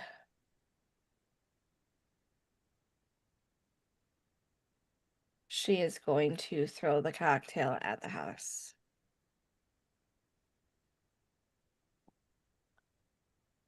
The glass of the milk bottle shatters against the wood siding of the building, spreading the alcohol contained within all over the wood. Immediately, the flames from the rag catch the fumes and then spread with the liquid, eagerly catching the wood siding, and it starts to lick up the walls. And this takes a little bit of time at first. But then, once the fire starts, then it spreads incredibly fast. And about the time that it has reached the point where you have nailed Wendell to the side of this building, he starts to stir a little. What's that smell? Miss Opal? Miss Opal, what are you doing? Wait. Finishing what I Let's started. talk. There's no more talk, Wendell. I was just scrubbing it clean. I was just scrubbing it clean. I was just scrubbing it clean. No. No, you weren't. Oh God. No, I can't die this way. I can't die this way. It's horrible. Please, take me down. I'll do you one better. How's that sound? And she'll look at Patterson. I'll let you have the shot.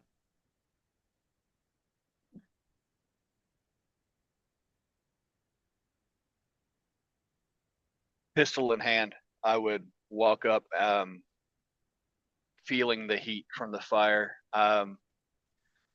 Imagine at this point, Wendell is screaming in primal fear and pain, Absolutely. and I will squeeze one last mercy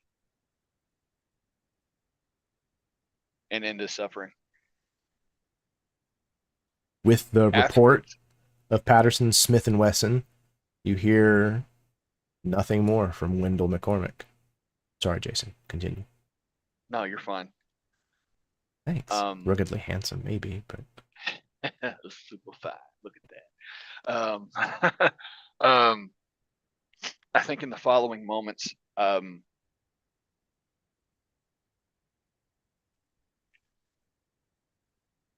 Patterson will walk to the tree line and let out a controlled breath. And as he raises his head to look at the sky, to his left, behind a tree, peeks out Riley's ghost. And Patterson will say, I don't need your fucking judgment. It's not my affair. Jason, if you don't mind, I think after you say that, if you kind of turn to look, it's actually Sam behind that tree. On his knees, hands clamped, covering his ears from the screams he was hearing. I think Sam is actually retching behind this tree. He left about the time the knife was handed over to Opal from Freddy. Kind of having flashes of another scene where a stabbing took place and something that's haunted him for the last 10 years. He didn't know exactly where this scene was going to end up, but thinking about just this stabbing of this potential stabbing of this drove him away. There's a bit of surprise in my face as the ghost melts away into the corporal form of Sam, and I realize that wasn't speaking to a ghost, but rather flesh and blood. And I would kind of let out a quick, like, uncomfortable cough and hurry away.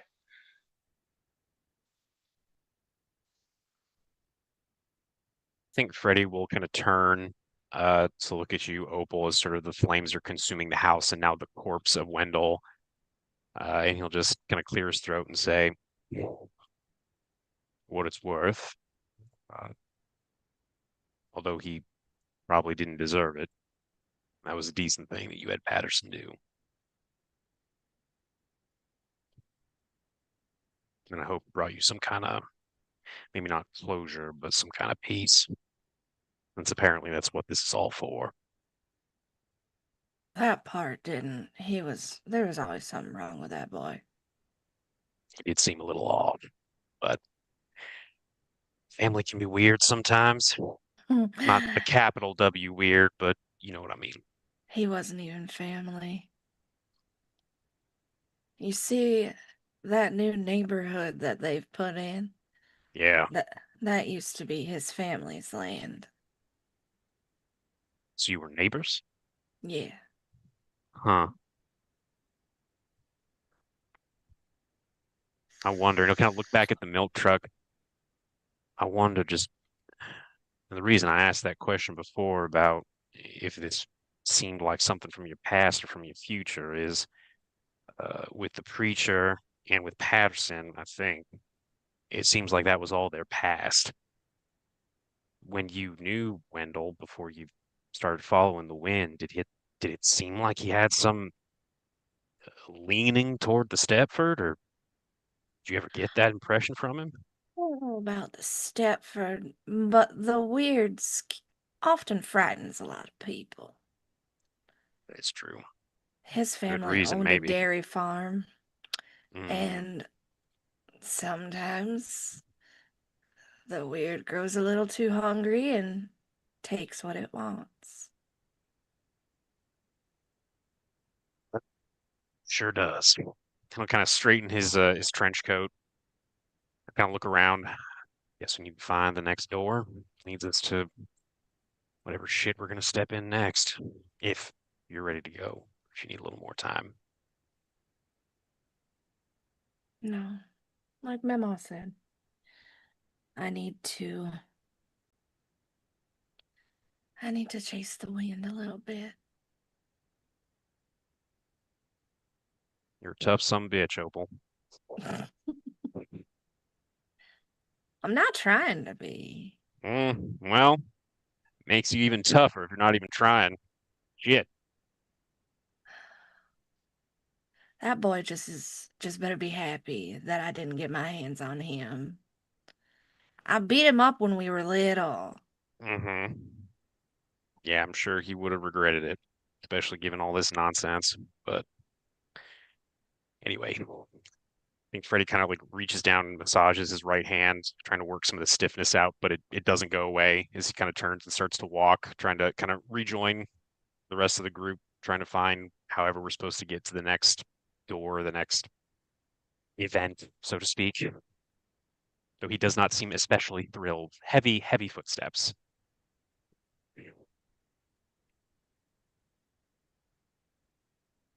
You're muted, sir. Muted, sir. I'm not talking. Oh, okay. Oh, okay. Your mouth was Oh, it's moving. the ice. Oh, Mouth move. gotcha. Mouth move. Mouth move. Words none. Got it. Blech. Bleh. Okay. What's the plan then, gang? Try to find a way out of here, I guess. On to the next memory. Past, present, Cornelius or has, future. Cornelius has to go get some cake. It's true. Cornelius has He got to made get a caked promise. up. I was confused for a second, like What cake are you talking about? that dude's wife. It's a lie. The vanilla cake. It's the best vanilla Dude's cake in the wife? whole county. At first, I was like, dude, it was a pie. No, Sam wouldn't have come with y'all if that was the case. Did somebody say One weakness pie? pie. Pie. Don't like pie. No, he loves it. Too much. Character Too much. flaw? Maybe. It's not a That's bug, what you it's a call a feature. hindrance. Okay. Home is where the pie is. If you head back towards the door that brought you here, the little side garage door back in Picket Acres, that seems to be your best option as far as you know how this works. So you start heading back that direction, and the lawn mowing men are now standing outside with their hands on their hips, kind of staring in the direction of Opal's grandparents' farm. Certainly looks like a large fire. Maybe we ought to call the fire department. And they kind of just all stand there staring at it. You just are able to basically walk right past all of them. The same guy that greeted you initially whenever you first came out kind of raises his hand and waves at you. Hey there, neighbors. I'll do the head nod and keep walking. Mm. There's plenty of that Stare. cake to go around. You kind of hear as his voice kind of fades as you're passing him by. And then when it's obvious he's ignored, he just kind of shakes his head as if he did something wrong. And then kind of like looks back in the direction of the column of black smoke, kind of scratches his head. Sure does seem to be a large fire. You manage to make your way back to the side door of this garage, open it, and step through. We see once again the jukebox in the void of darkness. A new 45 is chosen, and a new tune begins to play. That's Life by Frank Sinatra.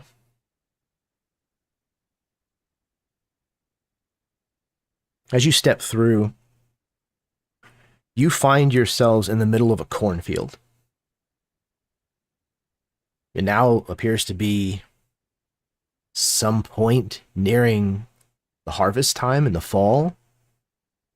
All of the corn stalks are kind of like a golden color at this point and almost dried, and they make like this weird, like raspy whisper as the wind kind of blows through them, and they kind of like eerily dance with one another. It's a little eerie. The sun's kind of like very close to setting. The sky is a myriad of colors, and all you really hear is just a gentle breeze blowing through the corn stalks. I think the only other sound that we hear apart from everyone's breathing is there is this very soft sound of flesh tearing and ripping. It is a wet, damp sound. And I think there's just this sudden intake of breath as Freddy looks down to his right hand. And where there was once flesh and bone, one of the few things about him that are still human, I think we see almost these like articulated iron talons that have torn through one of the pockets of his trench coat and probably through one of his boxing gloves, actually, because I imagine he still had his gloves on. I don't think he even like notices, although there is an immense amount of pain. He's just staring out of this cornfield.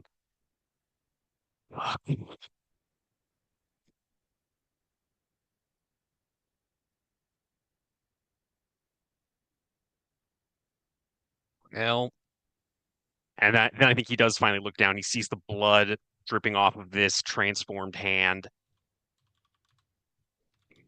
Guess it's my turn. Shit.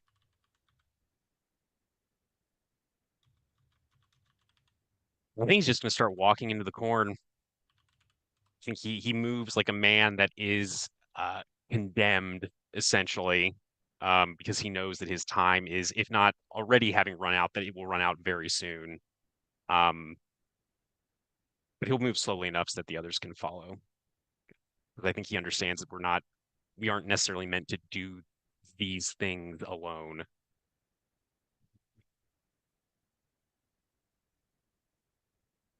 What are the rest of you doing? How are the rest of you reacting now, finding yourselves in this place and seeing by his reaction that you are likely now in whatever nightmare awaits Freddy? Cornelius is quick to like step into stride behind Freddy, quickly adopting these people as his new regiment of people that he needs to look out for. I've got a pipe wrench in hand, and whatever we got to face for Freddy's ghost to get through, I've dealt with weird before. I'll deal with it again. It's kind of like that, the rattle of the ratchet and the wrench as he kind of like, loosens his grip. I mean, I don't know if Freddy looks back, but if he does, he'll just give you that nod. I think he does smile a little at seeing your nod, Cornelius, and he says, I appreciate it. Even though you and I haven't exchanged many words, you seem I like know. a Ain't nothing salt to of the say. earth type. Yeah. If I don't say it now, I may not get the chance. Yeah, well, I might not help you all that much. So let's see this through.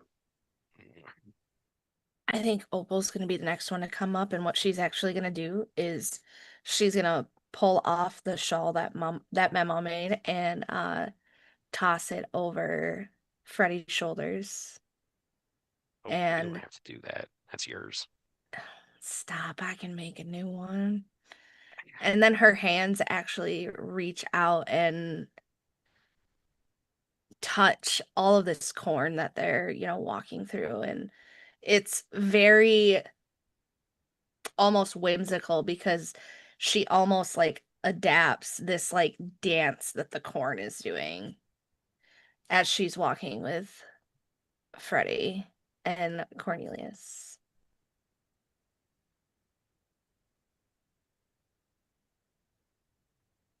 I think Sam steps up and kind of gets in line with everybody, and he reaches up and unsnaps the snap or that's holding his revolver in his shoulder holster, pulls it out, pops the chamber open, and checks the bullets and makes sure everything's there.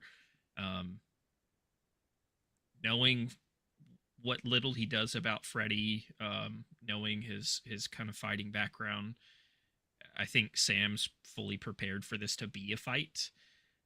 So he's readying himself. But as he kind of, with the flick of the wrist, snaps that chamber back in to the revolver being ready and cocking the hammer back, he hears the kind of the conversation between Cornelius and Freddy, and looks to Freddy and says, if I have anything to say about it, you'll have all the time to say all the words you need. Thank you, Sam.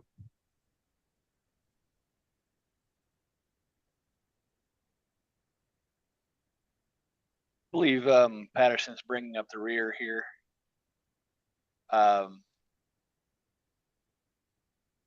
Reluctantly resigning himself to whatever series of nightmares this is.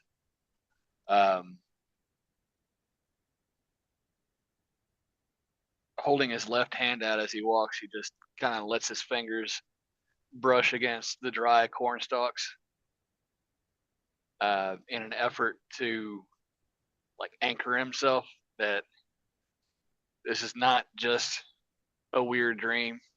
This is not just the hauntings that have plagued him for decades. This is flesh. This is blood. And this is weird.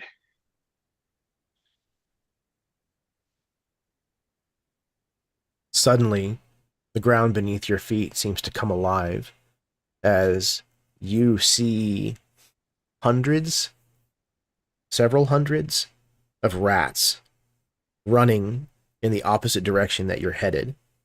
Just all of a sudden, the ground is just undulating with these gray-brown rodents that are climbing over your feet, over one another. Like, they do not care that you are there. You are simply in their way. And it's more like a tide of water kind of like washing over you. You're squeaking and biting and clawing, trying their best to move away from whatever is ahead of you as quickly as they can.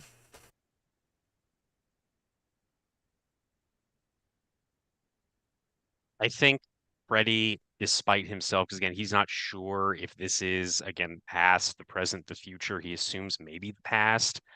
When out of desperation, he got roaring drunk, stole some ritual book from some, some porch sitter, some channeler of the weird, and stumbled out into a cornfield and performed a ritual to try and summon this thing.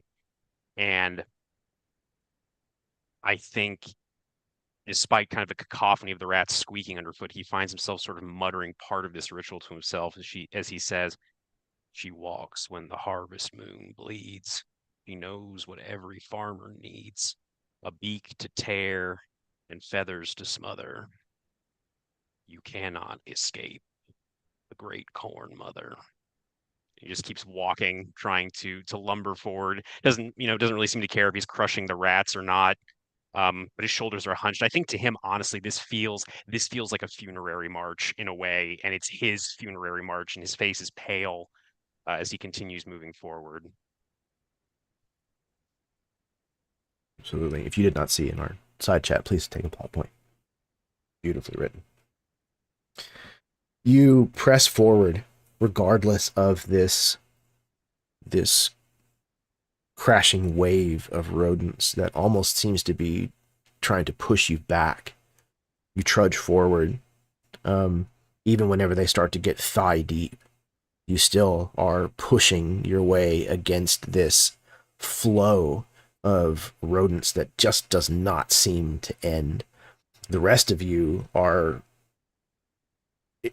caught in this, again, this pressing wall of rodents that are clawing and biting and scratching their way around you.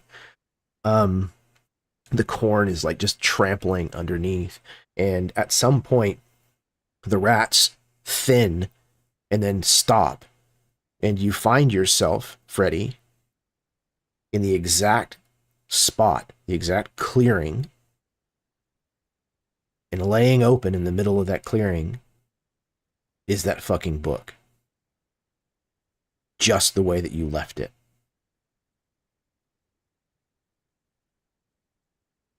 I think it's almost, maybe for some, it's almost disappointing. This is not some like ancient grimoire of eldritch knowledge. I think it literally looks like some kind of leather-bound logbook, essentially, something that's almost maybe hand-stitched or handmade by someone that understood the weird much better than Frederick Bogart ever could or ever wants to. And I think there is maybe already drawn kind of in the dirt of this open portion of the cornfield, there is some kind of ritual circle with symbols of the weird, these runes meant to call down these powers that are beyond the comprehension of even the Stepford. And I think we see there is a dead crow with its neck snapped just north of the book, as a calling essentially for the corn mother. And I think Freddie will actually look to the others and he says something that I think he's only actually told Opal. He says, my wife, Barbara, she is, I think his shoulders sag. She is so important to me. I love her. She helps me get back in the ring after every fucking loss, and I don't know what I would do without her, but I think he's remembering the diagnosis, he's remembering the first doctor and the second doctor and the third doctor and all of the doctors after that. She got sick. She got real sick. Didn't matter where I went, didn't matter if I went to a doctor or a devotee of the radio prophet to try to listen to the whispers, the secrets between the static. It was eating her alive. And I got desperate and I did that. And he'll nod towards the book and the circle and the dead crow. And I made a deal. My wife would live a full, healthy life. And I would get 10 years with her before I would have to go. But I just can't. I think almost without realizing, he kind of clenches and unclenches his hands, including the one that is now devoid of flesh. Just, I'm not ready yet. Does that make me a bad person? I'm just not ready yet. I would like And a volunteer, please. Oh yeah, good. Sorry, Jason. Go ahead. Sir, I thank think you. you just say that's how I ended up in nowhere because I had nowhere else to go, nowhere else to hide, nowhere else to look. Opal, as Freddy has been recanting this story for all of you, you've noticed that not even 20 yards away, there's a scarecrow facing your direction. It's been there since you walked up to it. It's got a clear view of all of you and of this clearing where this book is. And as Freddy is ending his story, you swear you think you see a part of this scarecrow twitch. And suddenly, a flock of crows erupts from the corn just to the edge of this clearing, nearest where Freddy is. And Freddy, I think that this catches you off guard enough that from where you were kind of crouched down, you've like fallen back onto your back. And all of a sudden, from where these crows erupted, you see an entity that you vaguely recognize or know about. You know this entity as the Dandy Man. He is tall and lithe. He has pinstriped pants. He wears a vest and a bow tie and cuffs. He has very long talons on the ends of very long fingers. He wears a straw hat. He has a teeth that are like shark's teeth that fill a mouth that is too big for his small, misshapen head, that is topped with this scraggly hair. It's not unlike the patchiness of a cornfield. His eyes glow with that color of sunset, and there is a 13 carved into his forehead. He stands over you, Freddy. He says, I told you there were rats in the corn, Freddy. But you didn't listen, did you? You never listen. I guess actually I'm curious, Jeremy. Did this happen when he performed the ritual before, or no? This is a completely new. Oh no, this thing. is very new. Yeah, I think he's very surprised. His eyes kind of widen and he listens to these words. I think he assumed, clearly incorrectly, that the voice that was sort of speaking to him in that vision he had back in Nowhere was some kind of emissary of the Corn Mother, but it seems like it was something completely different. He says, "What? Who the fuck are you? You weren't. This isn't part of it. This wasn't part of it last time." And you'll start to like slowly get up. Go ahead. Oh, no, Freddy. Stay right where you are.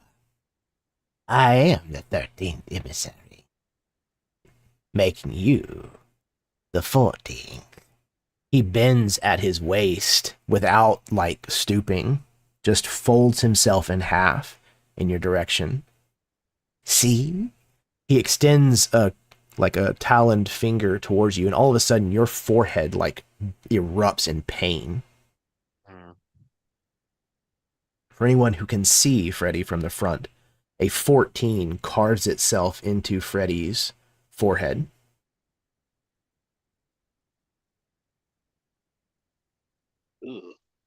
What the fuck do you mean? 14th? I think he actually kind of reaches up a hand to kind of touch his forehead, and I imagine he feels sort of the mark on his forehead. What do you mean the 14th emissary? What the fuck are you talking about? You're gonna serve the Corn Mother now, just like the rest of us. She adds to her collection, you see. But before I claim you, which is my right, I've been asked to give you an offer. What kind of offer? The child, Freddy. The child. Barbie always wanted a baby. Adopt the kid. Raise it. You'll have 18 wonderful more years with your wife to raise a family. before you and the baby become the corn mothers.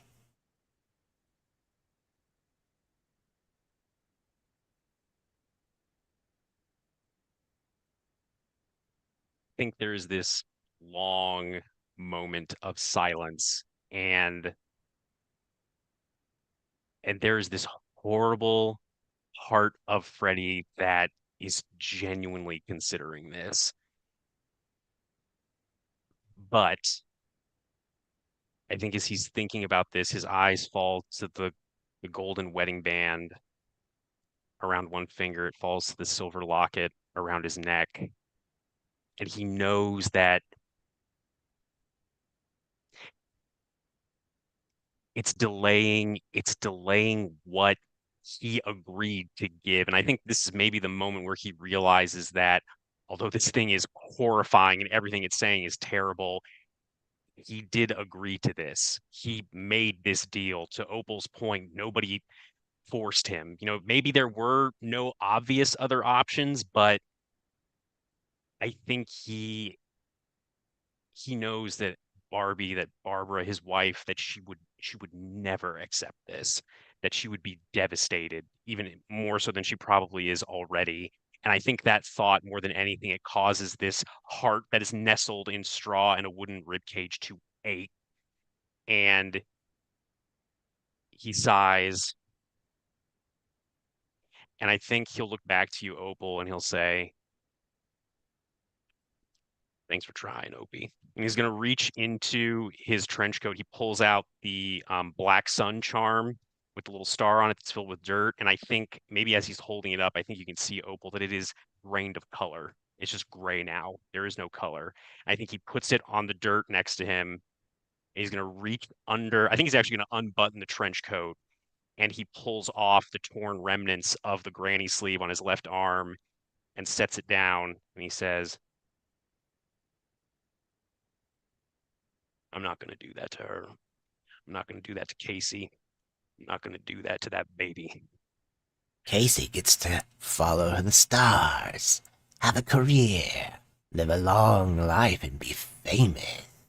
It's her choice, not mine. You and Bobby get what you've always wanted. A family. Maybe even a white picket fence. You get 18 glorious years. That's 28 by my count, Freddy. That's incredibly generous of our matron, don't you think? I think Freddy is going to lash out with his still human left hand and try to punch the dandy man in the face and just say, "Said no!" And he's going to try to punch him in the face. All right. Build me a die roll. I will. Horrifying, Jeremy, by the way. Okay, so Good. I do think, actually, I think this is the first time I've used this distinction. I'm going to use what does home mean to you, which is a D8, and that is anything for Barbara. So we will do that as the distinction. I do think the emotion is anger, because of course. And I think roughneck makes sense for the roll. I will, you know what, I will do that. Do super strength. Course, I am going to. I think he'll also use the signature asset of Opal's Mima's shawl that she gave him. And then he'll do that as well. And I do think Jeremy, with just like the strength of this punch, he is going to try to use one of the super strength special effects, spend a plot point to perform a fantastic feat of strength. I think he's going to try and literally punch the dandy man back into the corn, essentially, like just punch him away, like physically move him with just the force of this punch. I don't know why I'm getting this very weird sense of deja vu. I have no idea why, but anyway. So let me go ahead and roll all these wonderful dice. It's the scarecrow, dude. You know what? It must be. It must be. It's creeping in. All right. Okay. That's pretty All right, good. while you're building that, I'm going to pop his encounter tag up on screen.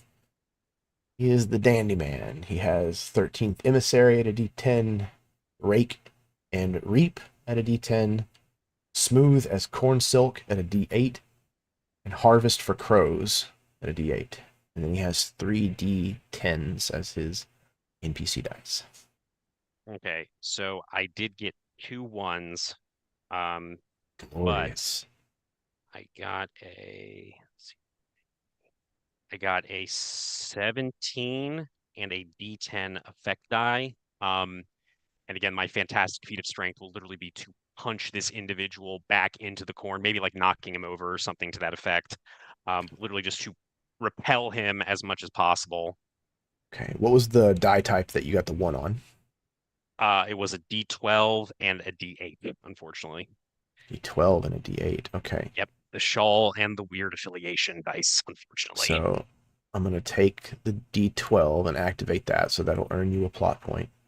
And I'm going to give you a complication called Murderous Crows. Okay. What was your total again? 17 D10 effect die. I got a 13, so not quite a heroic success, but a success all the same. And what was your effect die again? Sorry. D10. D10. Okay. Mm-hmm.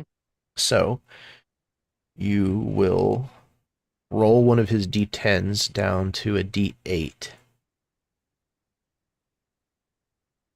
As your punch, though the dandy man tries to snap back upright just by like basically just unbending at the waist, he's too slow, and you manage to connect with your fist solidly on his jaw, which is a lot like Freddy's, a little dry,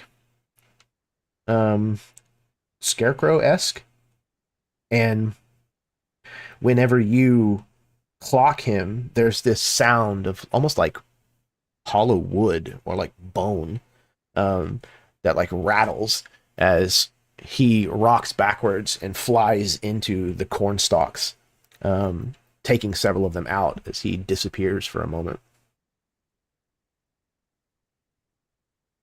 Anyone else? And I'm a little nervous. Opal wants to go for the book. Okay.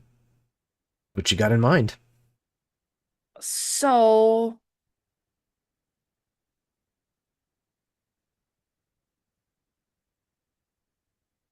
I'm thinking I should say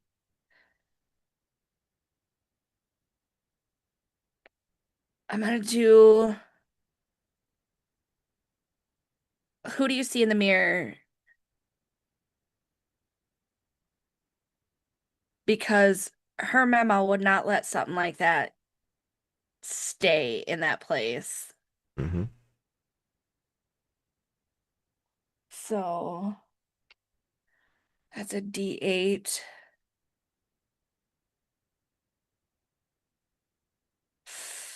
I think the emotion is going to be desire because she wants to help Freddie out of this situation. She's trying to figure out a way to basically get him out of this contract. So that's a D6.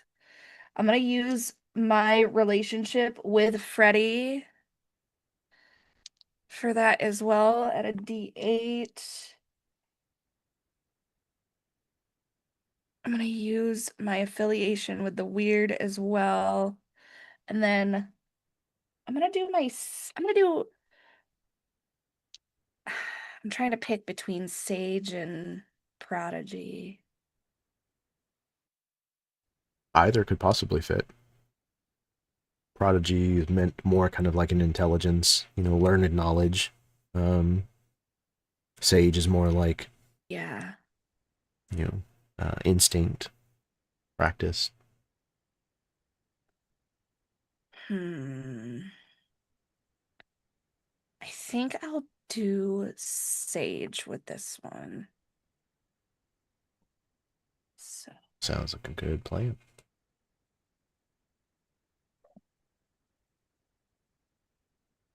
think I need to pull out another D8.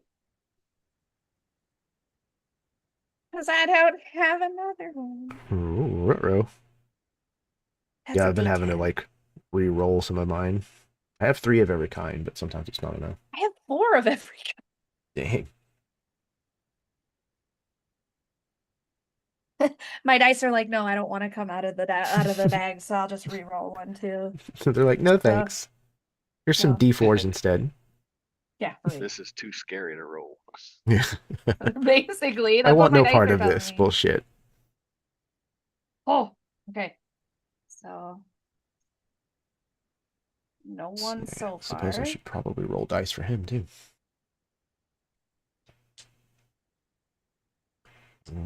Definitely that. So that is a 12 with a D8 effect die. All right, 12 with a D8. 12 with a D8. Okay. Okay.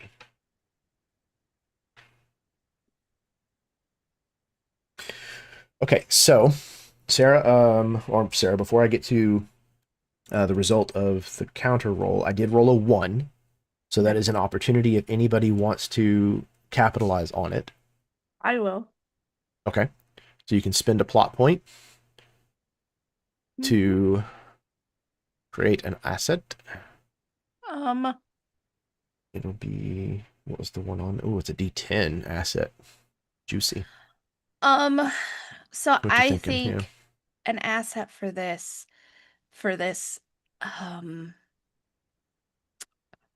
brain, for this moment,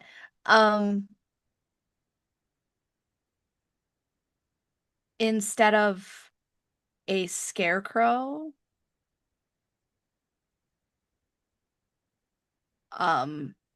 maybe like a corn mother effigy. Okay, yeah. In place of where the scarecrow was. Yeah. Okay. Interesting. Yeah. Okay. So I'm going to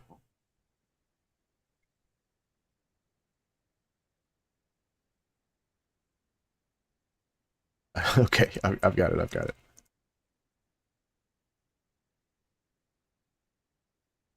All right. A corn mother. Ah, yes. Literally a corn mother made of corn. Yeah. Kind of like a wicker man, only cornier. Mm-hmm. Okay. So you got a 12 as your total? Okay. I got a 15, unfortunately. Yeah, those crows. So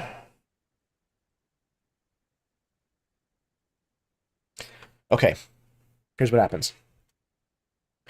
You lunge forward towards this book, Opal.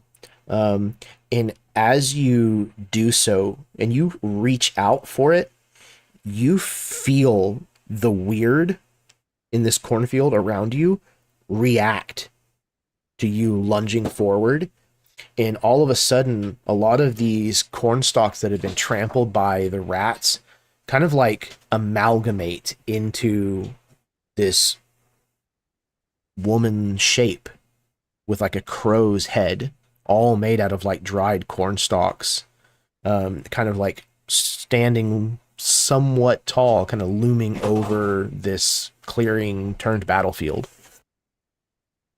But these crows erupt, coming like streaming out of the corn, like flying from between the stalks, and absolutely just like engulf you, clawing at you with talons and their beaks as you're trying to grab for this book, and they make it impossible for you to get to this book. So you're going to take physical damage. Yay! With a D10. So, I'm sorry, not damage, stress. Not damage, stress. So that's going to override your D6 and cause it to become a D10. So you have a D10 physical stress and a D8 mental stress currently, Cool. according to my records. Yes. Okay. Opal is in trouble. Opal not feel so good. Mm-mm. Next. Oh. Wait. As these crows like swirl around you, Opal, all of a sudden, like you are like swatting them away, and there's like an opening all of a sudden, and you see the dandy man's face very close to you. I don't think so. And then it's lost in the crows again.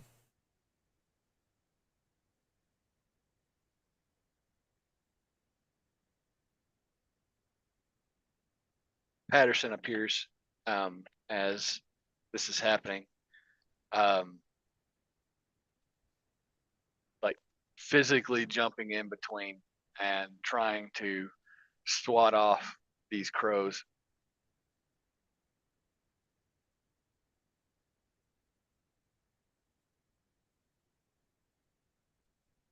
Okay. So you're just going to kind of like physically swing at him? Yeah, like try to step in between them and Opal in Heard. a protective way and Okay. swatting away. All right. Build a dice pool, if you would, please. Okay.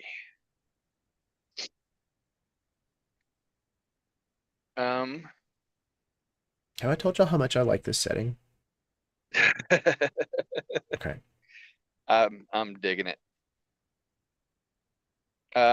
Let's see. I will. I guess this will be more of roughneck than soldier. So I'll go with the D8. All right. Uh, Kind of just powering your way through. yeah. Mm-hmm. I guess I'm gonna go with desire again. Again, a desire to protect. Sure. Yeah.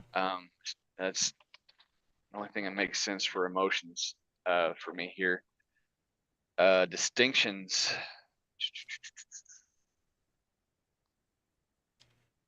I guess at this point I have resigned myself to that this is just the mile that's in front of me, and the only way that I'm gonna get through this is by putting this mile behind me.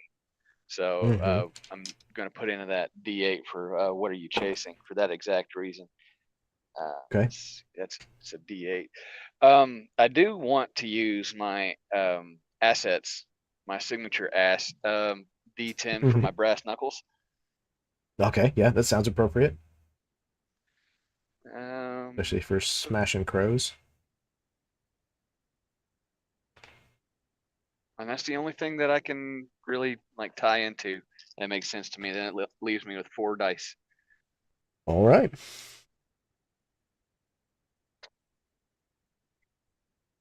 Oh, that's 2 1s, a 6 and a 4.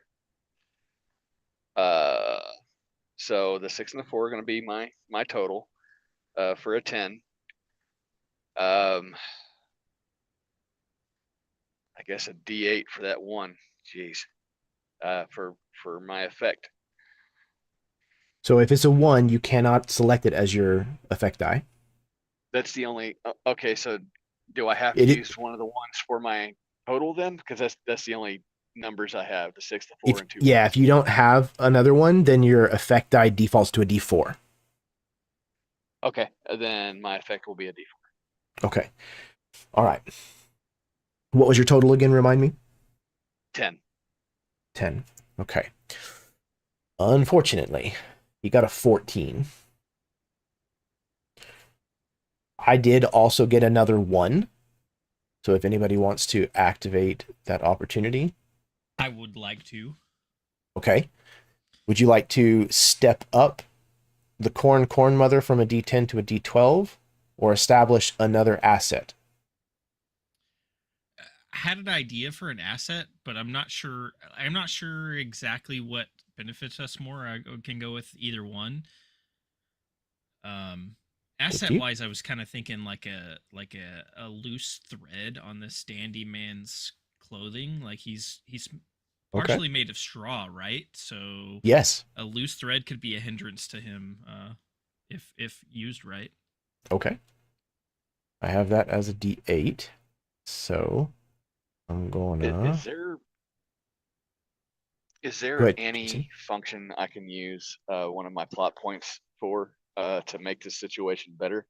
I have 4 points and haven't used anything. Potentially. Do you have any SFX for your like signature assets that require plot points or anything like that that might fit? I haven't really nailed down any SFX for Okay. my brass knucks. Okay. I've been a bad player as far as Oh, that no, goes. man. Like life's busy, brother. Let me see. I think you can actually spend a plot point. So, full disclosure, we're learning how to play this game. I believe that you can spend a plot point. Where is it? So you can spend a plot point to create a D6 asset for the scene if you want. So you could use that. But you can also... Yes, there it is. You can spend a plot point before you roll. Well, you know, whatever in this situation, to add an additional die from a trait set over and above the usual 1. And you can do that at an exchange rate of 1 per die. So if you had additional emotions or additional roles that you think might form like an additional influence on your die roll, then you can do that. You can also, spend a plot point to keep an extra die to add to your total. To keep an extra die, what is that? What would that mean? So one of your other dice that didn't factor into your total or your effect die, although in this situation it might not help you, you can spend a plot point to add that die, another die value to your total. A third die. Could I spend a plot point to add fear as an emotion during this, especially as things are about to really look grim? Absolutely. That would be a D8. Absolutely. So go ahead and roll it. Okay. That would be a 6. So that brings your total to 16. 16, yes. Which beats his 14. So that changes that into a success. How is it that Patterson's fear is what changes the outcome of this situation? Okay. So as I jump in and I see that Opal is once again being like physically hurt, like I jump in as a protector, and I'm quickly like swarmed into myself with this crows, and I imagine as the crows are scratching and pecking my face and my hands as I'm uselessly swatting these things away. Like in between like flaps of feathers, I see the firefly lady demon, and fear takes control of my soldier brain, and almost like disconnects my conscious mind as I begin to just do what's necessary to get through. Hell yeah. You step in swinging at these crows, knocking them aside. What was your effect die again? D4? D8. D8 now. Okay, excellent. No. I'm sorry. It was a D4. My bad. Was a D4. Okay. No It worries, was no an worries. E4, yes. All right, so what that means is that you can step down one of his D10s or his D8. I get the D10. Step Okay, it so down. you'll step down second D10, and it becomes a D8 instead. He now has a D10 and two D8s. His I think this NPC whole thing dice. plays out like the movie Tombstone, where Wyatt's in the river and he just like starts screaming no, Mm-hmm. with each like swing of my fist. It's just another no, no, no. Yeah, there's ravens that are just, or sorry, crows that are just dropping out of the the air as Patterson is just like obliterating them. There's black feathers that are kind of like hovering in the air, kind of all around this surreal event that is kind of unfolding. Who's next? I can go next. How exactly do the assets that we put on the field work? So anybody can claim them, I believe. If it's the person who didn't make the asset, I think it costs a plot point to invoke, I believe. So, oh, did I not write the other descriptor? Oh, I just didn't turn it on. Nope, I didn't write it. What was the asset that you created again, Nathan? I'm sorry. A loose thread or something on. Oh, that's right. Standy man's clothing. I know what I'm going to call it.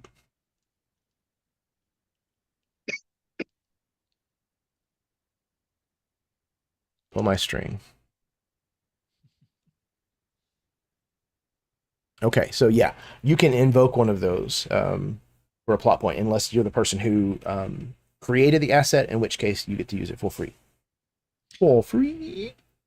Okay, so here's what I would like to do.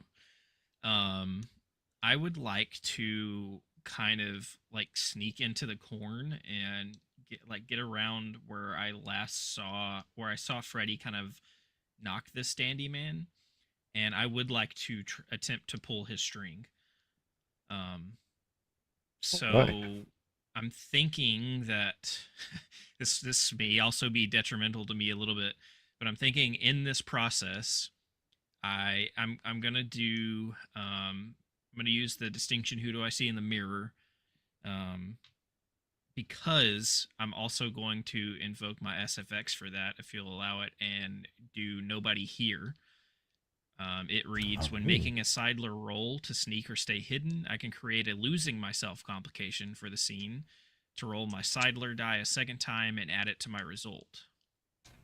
This complication is created at the same value as my Seidler die. All right, what is your Seidler die? It is a D6. All right, so there will be a D6 complication on the board now as well. Ay, ay, ay. Ay, caramba. Okay. Complication. And this is in regards to you kind of becoming invisible, more or less? Like, essentially, yes. Okay. Let's see. Complication. There we go. I've got it.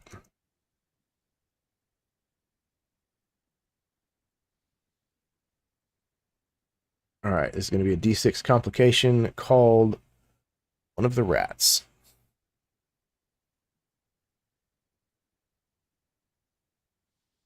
All right. Okay, so I'm doing my distinction. I've got 2 die for my Seidler roll because of the SFX. I'm going to use a die for my relationship with Freddy. If possible, I would also like to use my relationship with the weird die. I'm assuming this is part of the weird. Yes, absolutely. Yeah, your affiliation with the weird can absolutely be rolled in this situation. And then D8 for the pulling the string. Emotion. This might seem a little odd, but what I was thinking was actually joy in this situation. Okay. For Sell me the on it. simple fact that Sam has a real, like said it before, Sam has a real issue with like believing there's good in the world after some of the things that's happened to him. And I Mm-hmm. think that the way that Freddie reacted to both like what he was being offered for his wife and what he did for his wife, but also rejecting that like desire and love to own up to his own mistakes and help someone else kind of sparked some joy in Sam's heart. Okay. And maybe even in addition, like, what does an investigator do but pull threads? Like, that's perfect. Okay. Take a plot point for that. I was going to say, you should get a plot point for that, Jeremy. Careful what y'all give him.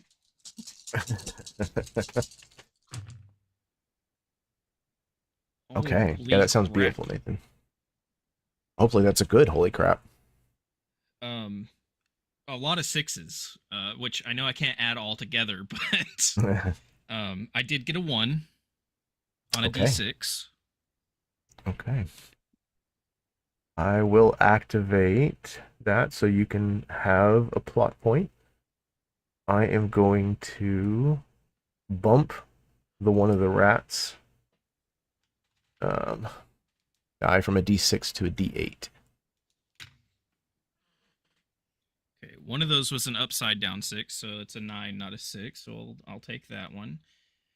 I'll take that one, and then I get to add the Seidler die.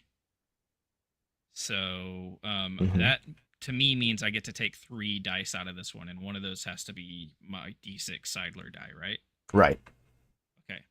So that's gonna be Unless it comes up as a 1. That's gonna be 9, 16. That's gonna be 21 total. Wow. Holy shit. I don't get to add the signature asset as part of that total, right? Or the separate asset. It just becomes an option to add. The complication? Pulling the string asset. Oh, yeah. No, it's just an additional die in your dice pool. Okay. Yeah. So, yeah, 21 total and a D8 effect die. Oh. Okay. Did you take your plot point for me activating your hitch? I did. Okay. I also rolled a 1. If anybody wants to activate that opportunity. I will spend Okay. another plot point and activate it. I was thinking because, crows are supposed to be freaked out by scarecrows. It could be like an army of scarecrows pops up around this effigy of the Corn Mother. Okay, yeah. Roll hers from a D10 to a D12. Mm-hmm. Okay, excellent. Okay. Yeah, I got an 11. So for Sam, that is a heroic success times 2 because you beat it by 10 points. So you get a D10 and a D8 hero die to record on your sheet.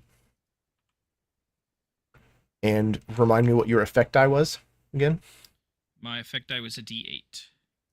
A D8. Okay, so you can step down either one of his 2 D8s or his D10. Let's knock one of those D8s down. All right. Turn the D8 into a D6. Okay, so now he has a D10, a D8, and a D6 in his NPC dice. All right, who's next? As I kind of kick things off would I get to go again before the Dandy Man, or would the Dandy Man get to No, go no, next, yeah. or Cornelius?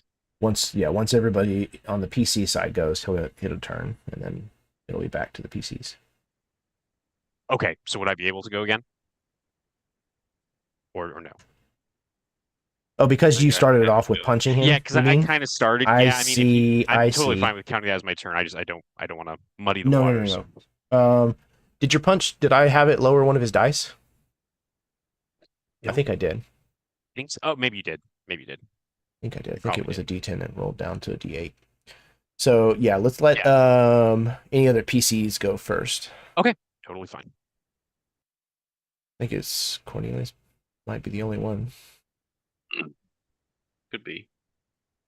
Can you kind of paint the scene for me? Who's on Standy Man? So Dandy Man is actually nowhere to be seen at the moment. Freddy clocked him and he went flying back into the corn and disappeared. And right now there are crows that are kind of flying all around Opal and Patterson, kind of in the middle of this clearing, as well as apparently also from this corn mother. Though those crows seem like maybe they're here to help, oddly enough. And there are rats that are still kind of like all over the ground around you. Very well. I think I'm gonna try and disperse some of these rats. I'm gonna reach into my tool pouch, crack a flare, and throw it on the ground. Maybe two of them. Try and get these rats to give us some space. All right. So build me a die pool. See how your players fare. Home is where your friends are. That's probably roughneck.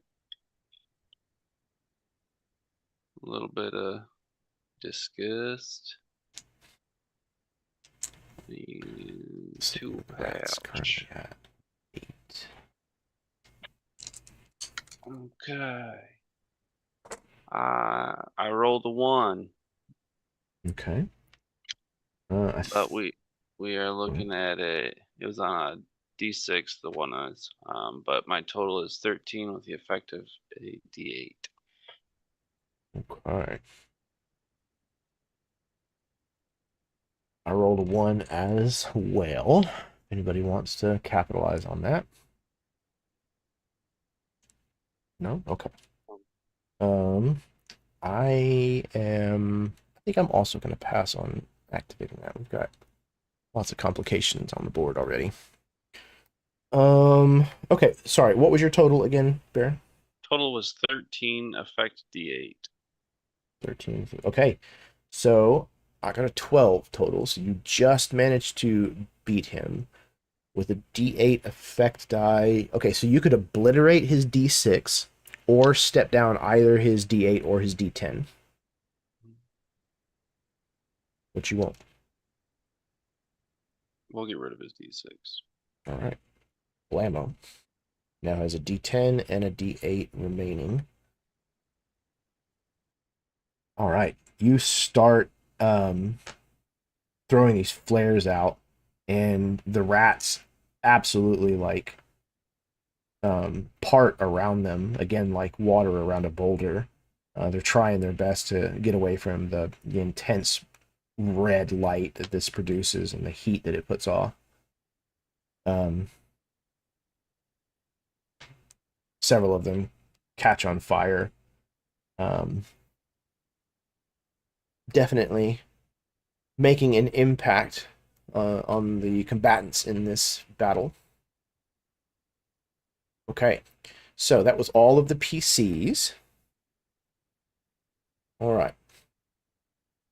The Dandy Man's turn.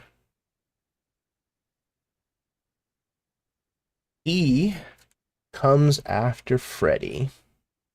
Again, a portion of these crows kind of veer off from where Patterson is smashing them, and they're swarming around Opal. And as they kind of like touch near the ground and swoop upwards in flight, they leave behind the tall, spindly frame of the Dandy Man, and he brandishes these incredibly long talon-like nails on the ends of these like fingers with too many knuckles as he swipes down at you, Freddy.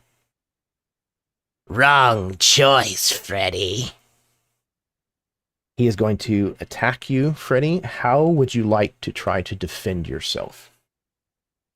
Well, I would like to defend myself well. No, I'm just kidding. Wouldn't Let's we all? see. I actually think, remind me. So I'd be building a dice pool to resist Correct. this, basically. Is that Yep. correct? Okay, just making sure. Yeah, It's it's been a contest. just a hot so- minute since I've had to defend. Yeah, Heard. so I do think this is going to be who do you see in the mirror again, which is running out of time. So that'll be a D8. Go ahead and roll that. So that is my distinction. Emotion, I do think, I mean, I can see anger or fear. I think I'm actually going to go with fear. That is because this is pretty terrifying. Although he is angry that this thing would think that he would stoop so low as to potentially deprive Casey of her choice to choose what she wants to do with her child. I do think there is still some fear. I mean, this is a manifestation of the weird, which is not something Freddy is super comfortable with. It's a D10 for that. And then I will add that as well. Okay. Wow. Is that an 8? No, it's a 3. Okay. 3. Okay. So 15. So it's a 15 with a D8 effect die. I think actually what happens is maybe, depending on what the Dandy Man rolls, obviously, or what he got, I think he does actually strike Freddy and he kind of shreds through the trench coat. And I think maybe one of the talons kind of catches Freddy's face. And I think without the charm, without the granny sleeve, I think very much like my lovely background, I think we start to see this burlap starting to spread across Freddy's face as he does become more scarecrow-like. His eyes take on this golden hue. His mouth becomes this almost like jagged tear in the burlap. But this also deadens the pain a little bit potentially. But again, just to remind, total is 15 D8 effect die to defend. Okay. I got a 17 with a D10 effect die. So I think what we see is, in addition to what you have described, we see him slash open like your jacket and the front of like your like paper thin like skin on your chest, whatever is remaining of that, into the straw that's there, and we see his talon hands actually close around your heart and turn it over, and we see your heart has a set of black wings that are kind of like tucked up against its shape. And there's like a little bit of like a beak that is like pressing against the inside of the muscle. Yes, Freddy, it's almost time to hatch. So you're going to take a D10 physical stress. It's going to replace your D4. Okay. That was the Dandy Man's turn. PCs, back to you. I would like to go, especially after that. That was horrifying, Jeremy. Again, I think you should get a plot point for that shit. So I think kind of as Freddy feels this pain, and again as the burlap starts to kind of manifest around his face, I think he has this moment of just extreme doubt about if he's going to be able to survive this. He understands that we have to confront these memories, but this seems overwhelming. Opal is being torn to shreds by these crows, though, Patterson is doing what he can to help her. Sam was out in the field, and then the Dandy Man kind of teleported over here, basically. Cornelius is on the rats. And I think he can almost like feel the transformation accelerating essentially now that he doesn't really have any protection against it by his own choice. But I think in this moment, he does think about Barbara, about Barbie, about this woman that he has known since they were both kids. You know, they grew up together in Townsend Hollow. You know, they kind of encountered each other off and on for years, but the whole time I think he knew that she was someone special. And I think that thought gives him this strength to take both of his hands, which are now no longer covered in flesh. They are just these awful articulated iron talons, and just try to slam them into the Dandy Man's chest. I pre-rolled this, so I got a 26 with a Holy D10 fuck. effect die. And I am also going to burn a plot point. I think maybe Freddy kind of leans in, and his voice is somewhat distorted by the fact that he is now more fully a scarecrow. I think he says, I made a deal with the Corn Mother, not you. And as he says this, there's this surge of some kind of weird energy, and he is going to use an SFX straw body to recover my stress or complications relating to injury or exhaustion. So I assume that would make the D10 go away, potentially. It's kind of up to you how you want to Yeah. interpret that, Is Jeremy. what is it? It reads a plot point Spend a to plot point to recover your stress or complications relating to injury or exhaustion, which I assume would mean like physical stress as Wow. opposed to like Yeah. non-physical stress. And again, that was a 26 with a D10 effect die. Okay.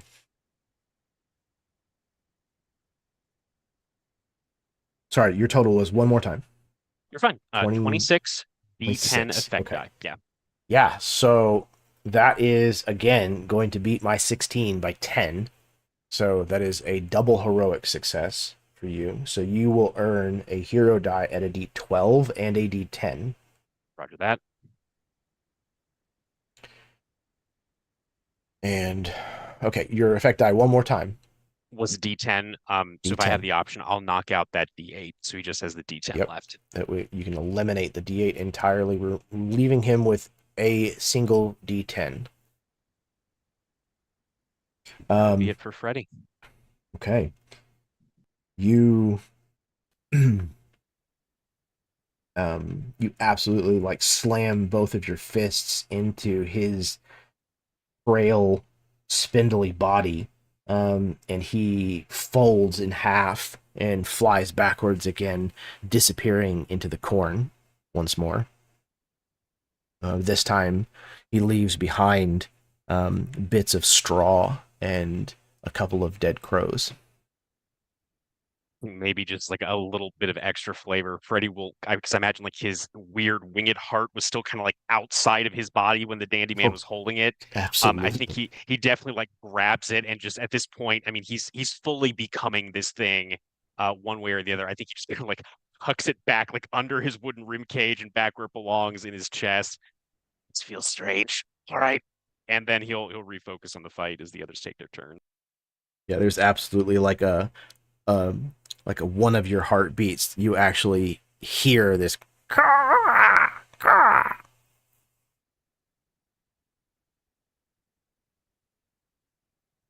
Anybody else? I think Opal is going to use her regeneration ability to get rid of this stress she has. If I spend a plot point, I can recover stress or complications caused by injury or fatigue. All right, you want your mental stress or your physical stress? I want my physical stress to go away. Poof. Do Mental so. stress is fine. Mommy can handle that. Fair enough. Okay. Is there anything that you want to do as far as building a dice pool against the Building a Dandy Man? dice pool, I still want to try and get that book. All right. Absolutely. We're See what you got.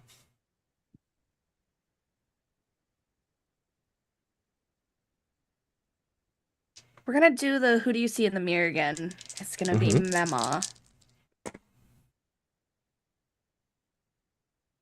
And And I then was with you. we are going to use anger as the emotion. Mhm. Gotta find my D8 again.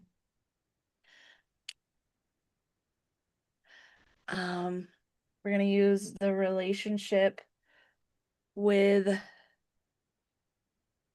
I think I'm gonna use her family relationship because her relationship with Mema. Mema wouldn't want this here, so she's gonna Mhm. use that. I'm gonna use my affiliation with the weird.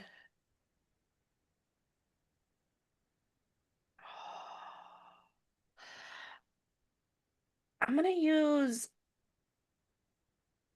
I think I'm gonna use the roughneck roll because she's just trying to grab this as quick as Okay. she can. Sure. Just push on through. Yeah, Makes sense to me. and I'm not gonna use a signature asset with this. Yeah. Okay.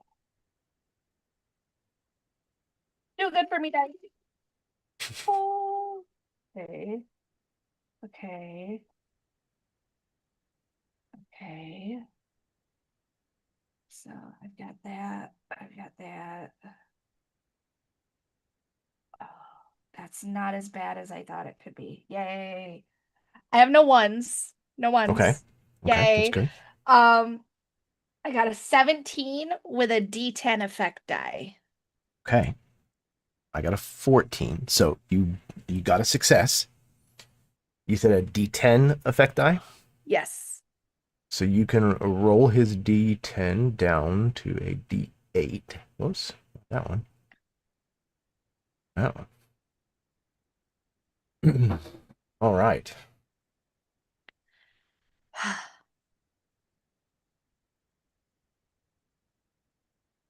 He is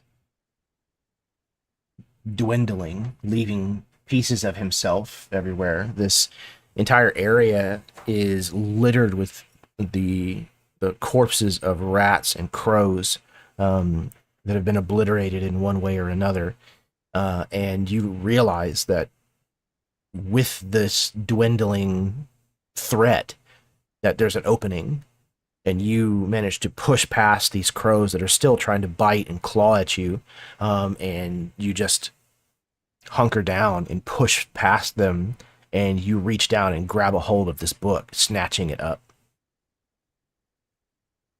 You can feel the raw power that this book has.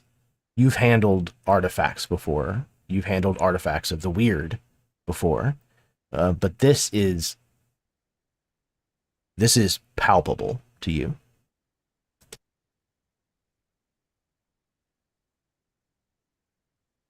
Next.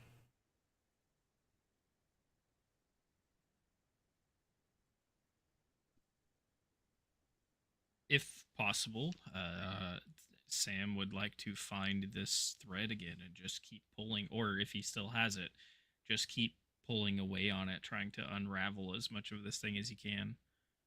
Absolutely.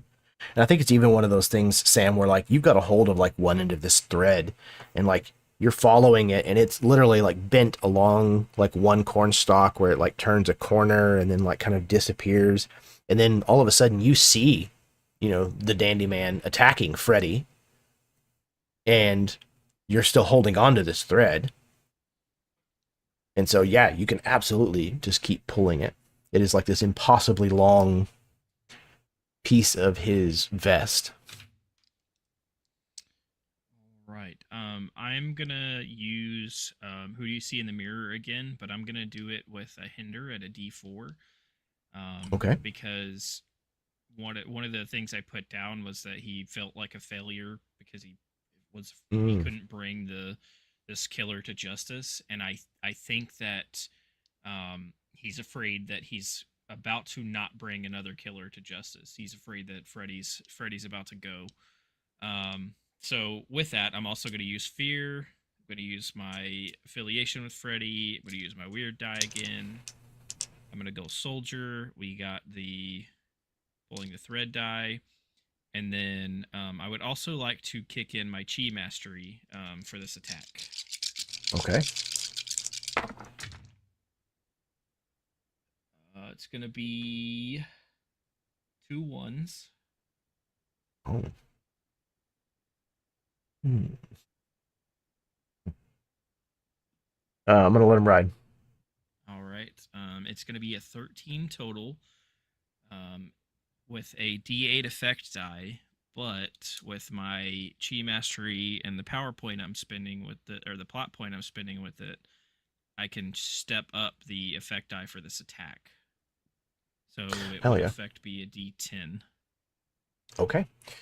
I got a 6, which means that you beat it by 5, so you'll earn a D10 hero die. And your effect die of a D10 means that you are able to render the Dandy Man helpless and at the hands of Freddy. But what does it look like as you basically bring this thing to Freddy's feet? I think Sam actually just instead of pulling on the threads this time, I think seeing what happens and being afraid that this thing is about to take Freddy, I think he just runs out of the stalks of corn towards Freddy, not even thinking about having this thread in his hands, and gets to Freddy and as kind of like the Dandy Man kind of shoots off and back into the corn stalks. Sees Freddy put this heart back in his chest and just realizes he's holding this thread attached to the Dandy Man, and just leans down and hands this piece of thread, this line to the Dandy Man, to Freddy.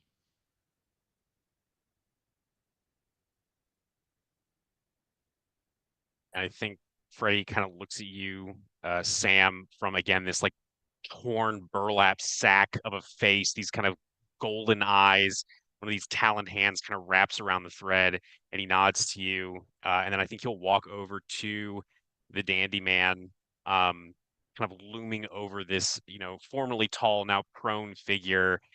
And I think he kind of hunkers down. I think now the creaking of these iron joints is audible as this wooden exoskeleton, this wooden skeleton basically, sort of kind of creaks and groans as it moves. I think he kind of he's got the thread in one hand, the other hand, he grabs the back of the Dandy Man's head and pulls it up to face him. And he says, "Each time I find myself flat on my face, I get myself back up and get back in the race." And I think he just slams the Dandy Man's head into the ground, essentially, trying to essentially shatter his skull, if it has a skull, this thing of straw and stone, this emissary of the Corn Mother. As Freddy pummels the Dandy Man's face into the ground, every time he pulls his head back up for another slam, you hear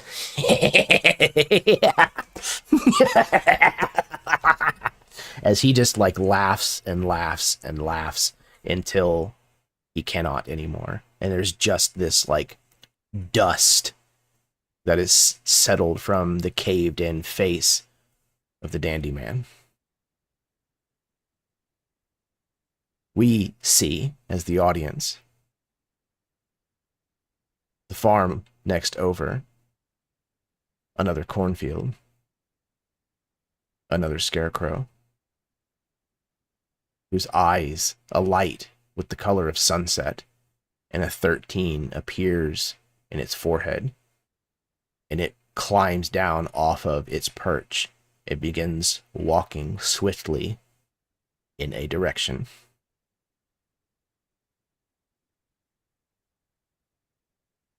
Back at the clearing, what is the conversation like?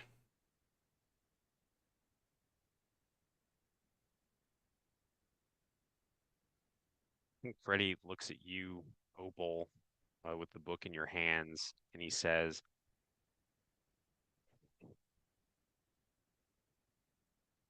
I don't want her to die, Opal. Unless you think you can do something with that book. This has to happen. I can't lose her. Even if that means I can't be with her.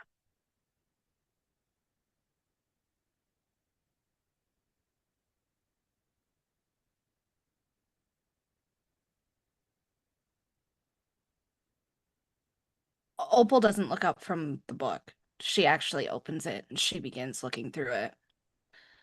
And all you hear her say is, "You're an idiot. I hope you know that." I am aware. Good. Mhm. Sit your straw ass down. Kind of like freakily sits. His legs just kind of splayed out to the sides. This feels really fucking strange. I'm sure it does. I'm gonna look for a way out of this. Now, I personally cannot guarantee her health and safety. As you recently saw, you cannot stop that sort of thing. All you can do is spend every moment with them.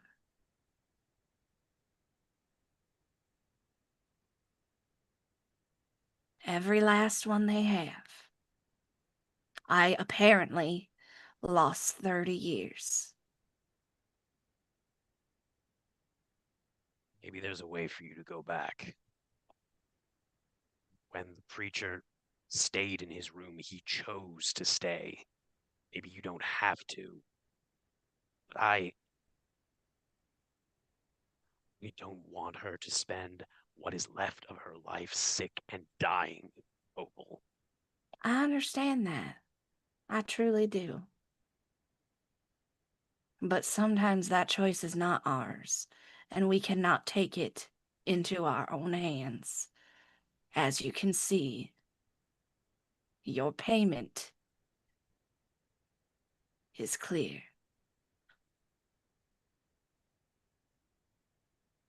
Do what you can. Please.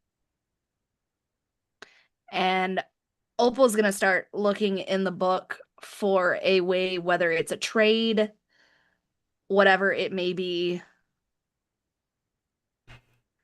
Okay. You start flipping through this book, and a volunteer, please, from Patterson, Cornelius, or Sam. Okay, Sam. Sam, as this is going on, you get a feeling, an instinct, and you kind of look off in the direction, and you see another flock of crows kind of like take off from like in the distance, but not like way in the distance, just kind of far enough that like you don't really hear them making noise as they take off. And then you realize that the corn stalks from where that is are like parting, like something is coming and it's moving fast. I think Sam looks to Freddy for a second and just for the briefest of moments, considering whether this is actually over or not, and then realizing like how intensely that just happened. Like this had to be what he was facing.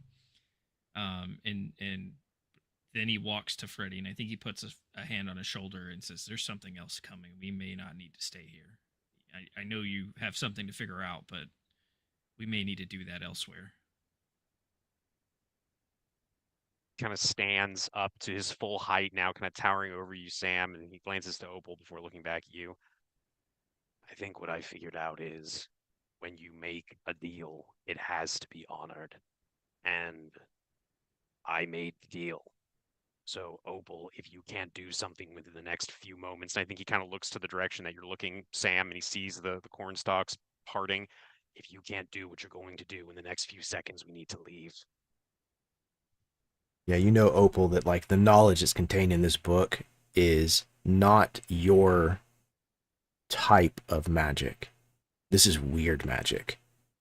It's not that you can't understand it. It's just you're gonna have to like translate parts of this and like try to figure out the way that your magic can perform some of these rituals and rites in a way that's not going to be really bad.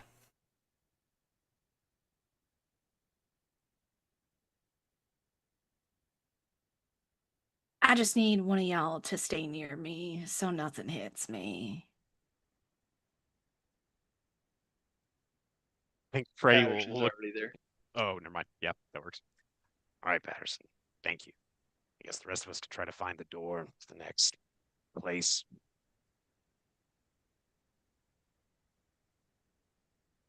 Oh, if you're not willing to fight, then y'all can go. I'll sit here for a little bit. He'll nod to the parting corn stalks. Something else is coming. Oh, And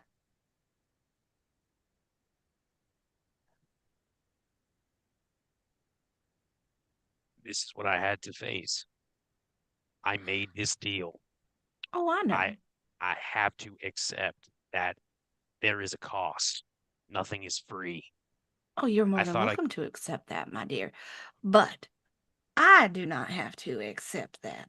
I have accepted my memo wanted me to put my roots somewhere else. So we are going to see exactly where my roots take me.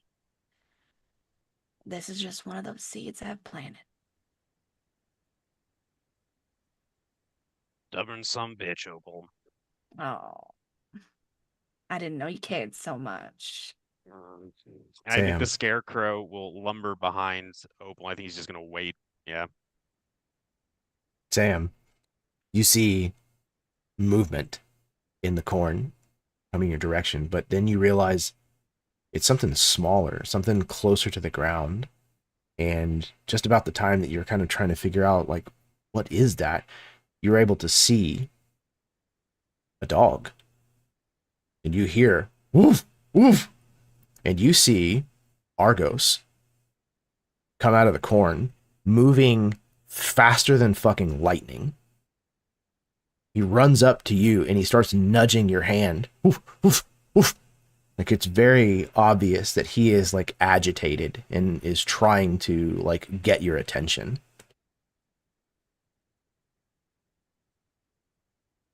Well, regardless of what all of you plan to do, I don't want to leave you here, Freddie, and I don't want to leave you here, Opal. But if my travels have taught me anything, it's to listen to a dog as good as this one.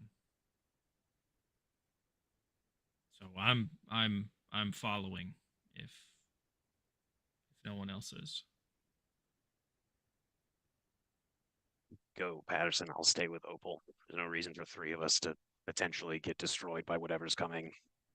If there is something else coming besides the best boy. Argos Scarecrow very head kind of quickly tilts like to the side. zips, like, again, faster than you can even like register with your head. He zips over to where Opal and Freddy are, and he gets behind Opal and starts to like nudge her with his nose. Freddy, you can see with him this close, on either side of all four of his paws, there are little tiny like gold wings that are like flapping. It's a good boy. That's a sign if I've ever seen one. Woof! He kind of woofs at Opal. You gonna help me read this later, boy? Woof! Woof! Kind of like nudges you again. Good. Maybe I'll even talk to Papa Harlow about it. All right, let's go. Reason at last. What's that? This like dry, rasping chuckle. I think like a few pieces of straw kind of come out of his mouth. Let's go. Don't make me pull that straw, boy.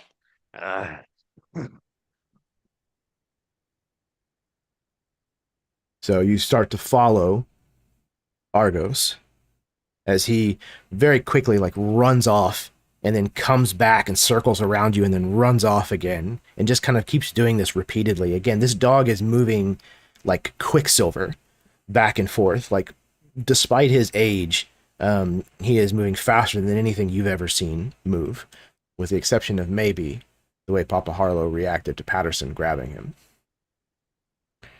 You follow, in the entire time that you're following Argos, you get this oppressive feeling like the crows are in the trees watching you pass, and every scarecrow stand that you happen to pass is now empty. You eventually approach what looks like a barn, and you're able to see that there's a door that Argo seems to be trying to lead you towards. You reach the door, you open it, and you can see the hallway of the Nowhere Motel Resort and Casino on the other side. And as you step back through, finding yourself back in Nowhere, we hear, and you hear, the screams of labor. That is where we're going to stop tonight's session. So, brava, all of you. Another incredible session. Absolutely fantastic. I'm going to pass things back over to my players so that they can give any kind of parting words that they would like to. Once again, say where you may be able to find them on the internet, plug anything that they've got going on, and then we're going to call it a Friday night. So we're going to start in reverse order with Bottom Jason. Hello, I have been Bottom Jason playing Frederick Bogart, the Scarecrow. God, what a great session as always. Thank you, Jeremy. Thank you, Baron, for providing us with this wonderful playground to play in, and thank you, of course, to my fellow players. That was what a wild ride, as is always the case with these sessions. I will not keep us any longer, and I will pass it on to Nathan. I am the voiced fella. I've been playing Nathan, or something like that. You guys are freaking fantastic. Like, just the caliber of roleplay you bring, and Jeremy, the story and setting that you build around us, and Baron, this weird and crazy place that you kind of brought us to. It's insane. I am digging this place so much, and digging the characters you guys are bringing to the table. I said it on our break earlier. That's the scene that Opal's scene, and the way Jeremy and Sarah did that. I forgot I was playing in this session. I got so into that and just got so lost, just listening to all of that. And that's peak, man. That's peak. I feel so privileged to be a part of this. Thank you guys. Thank you for having me.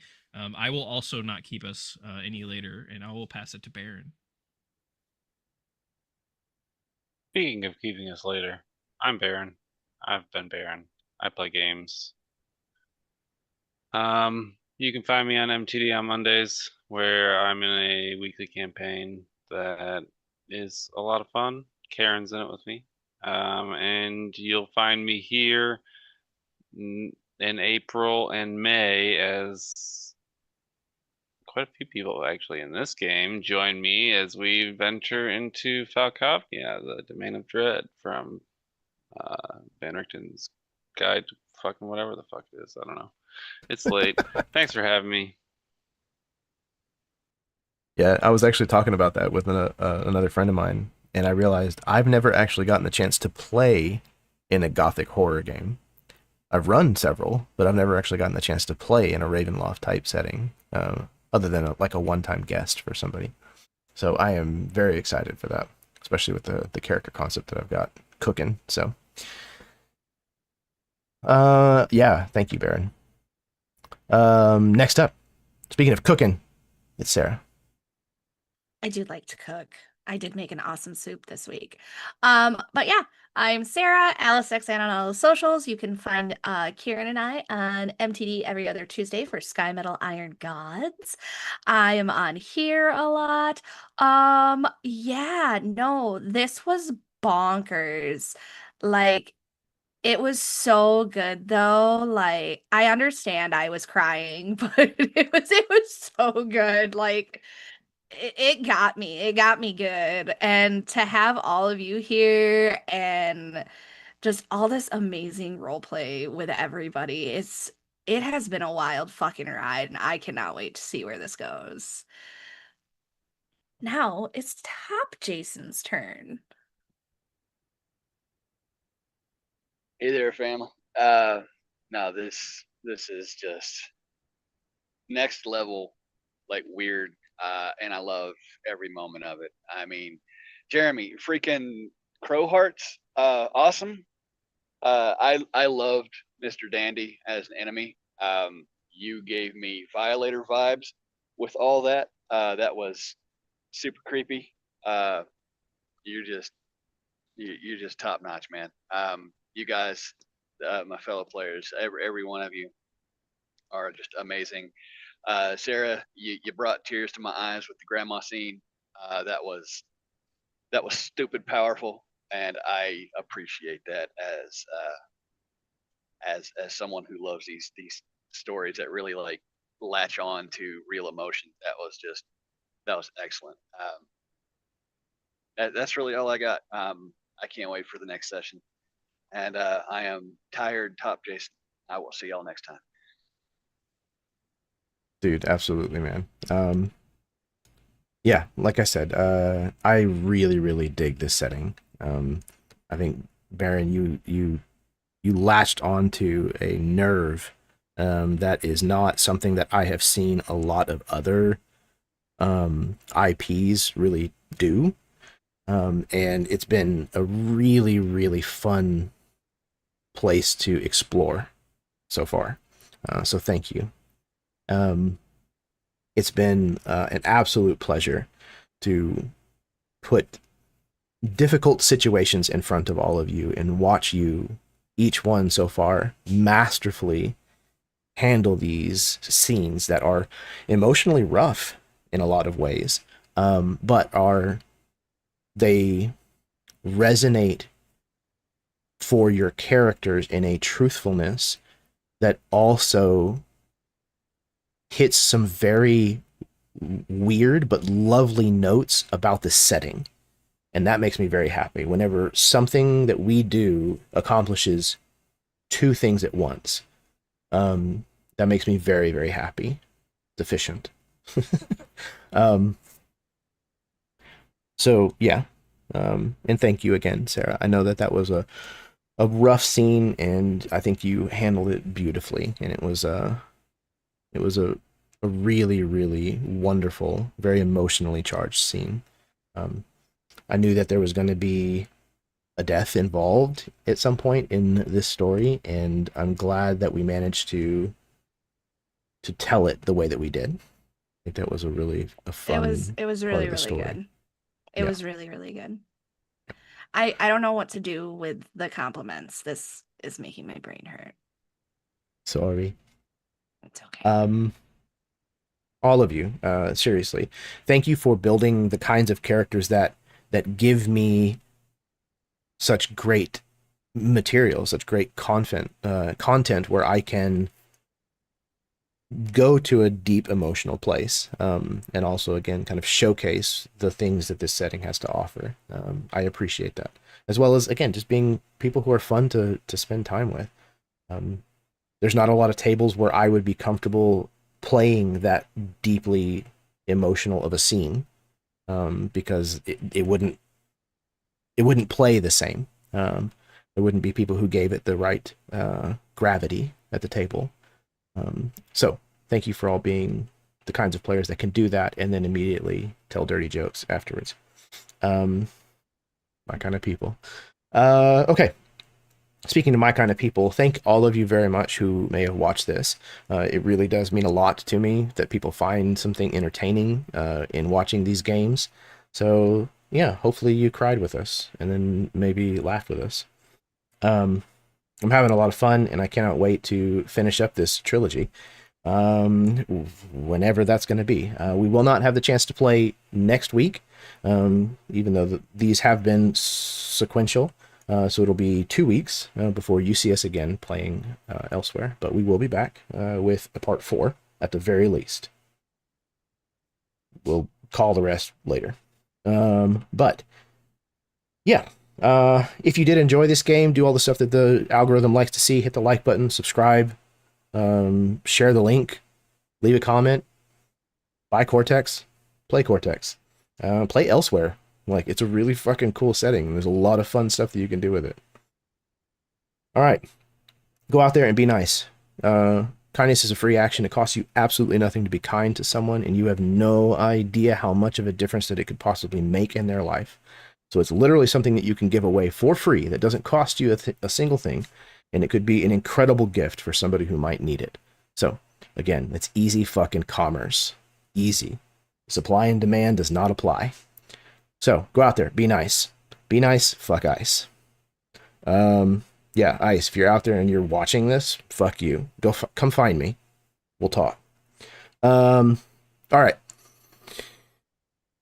What else? I think that's it. We're going to go ahead and pop out of here. So until next time, may your dice roll high and your snacks always be within reach.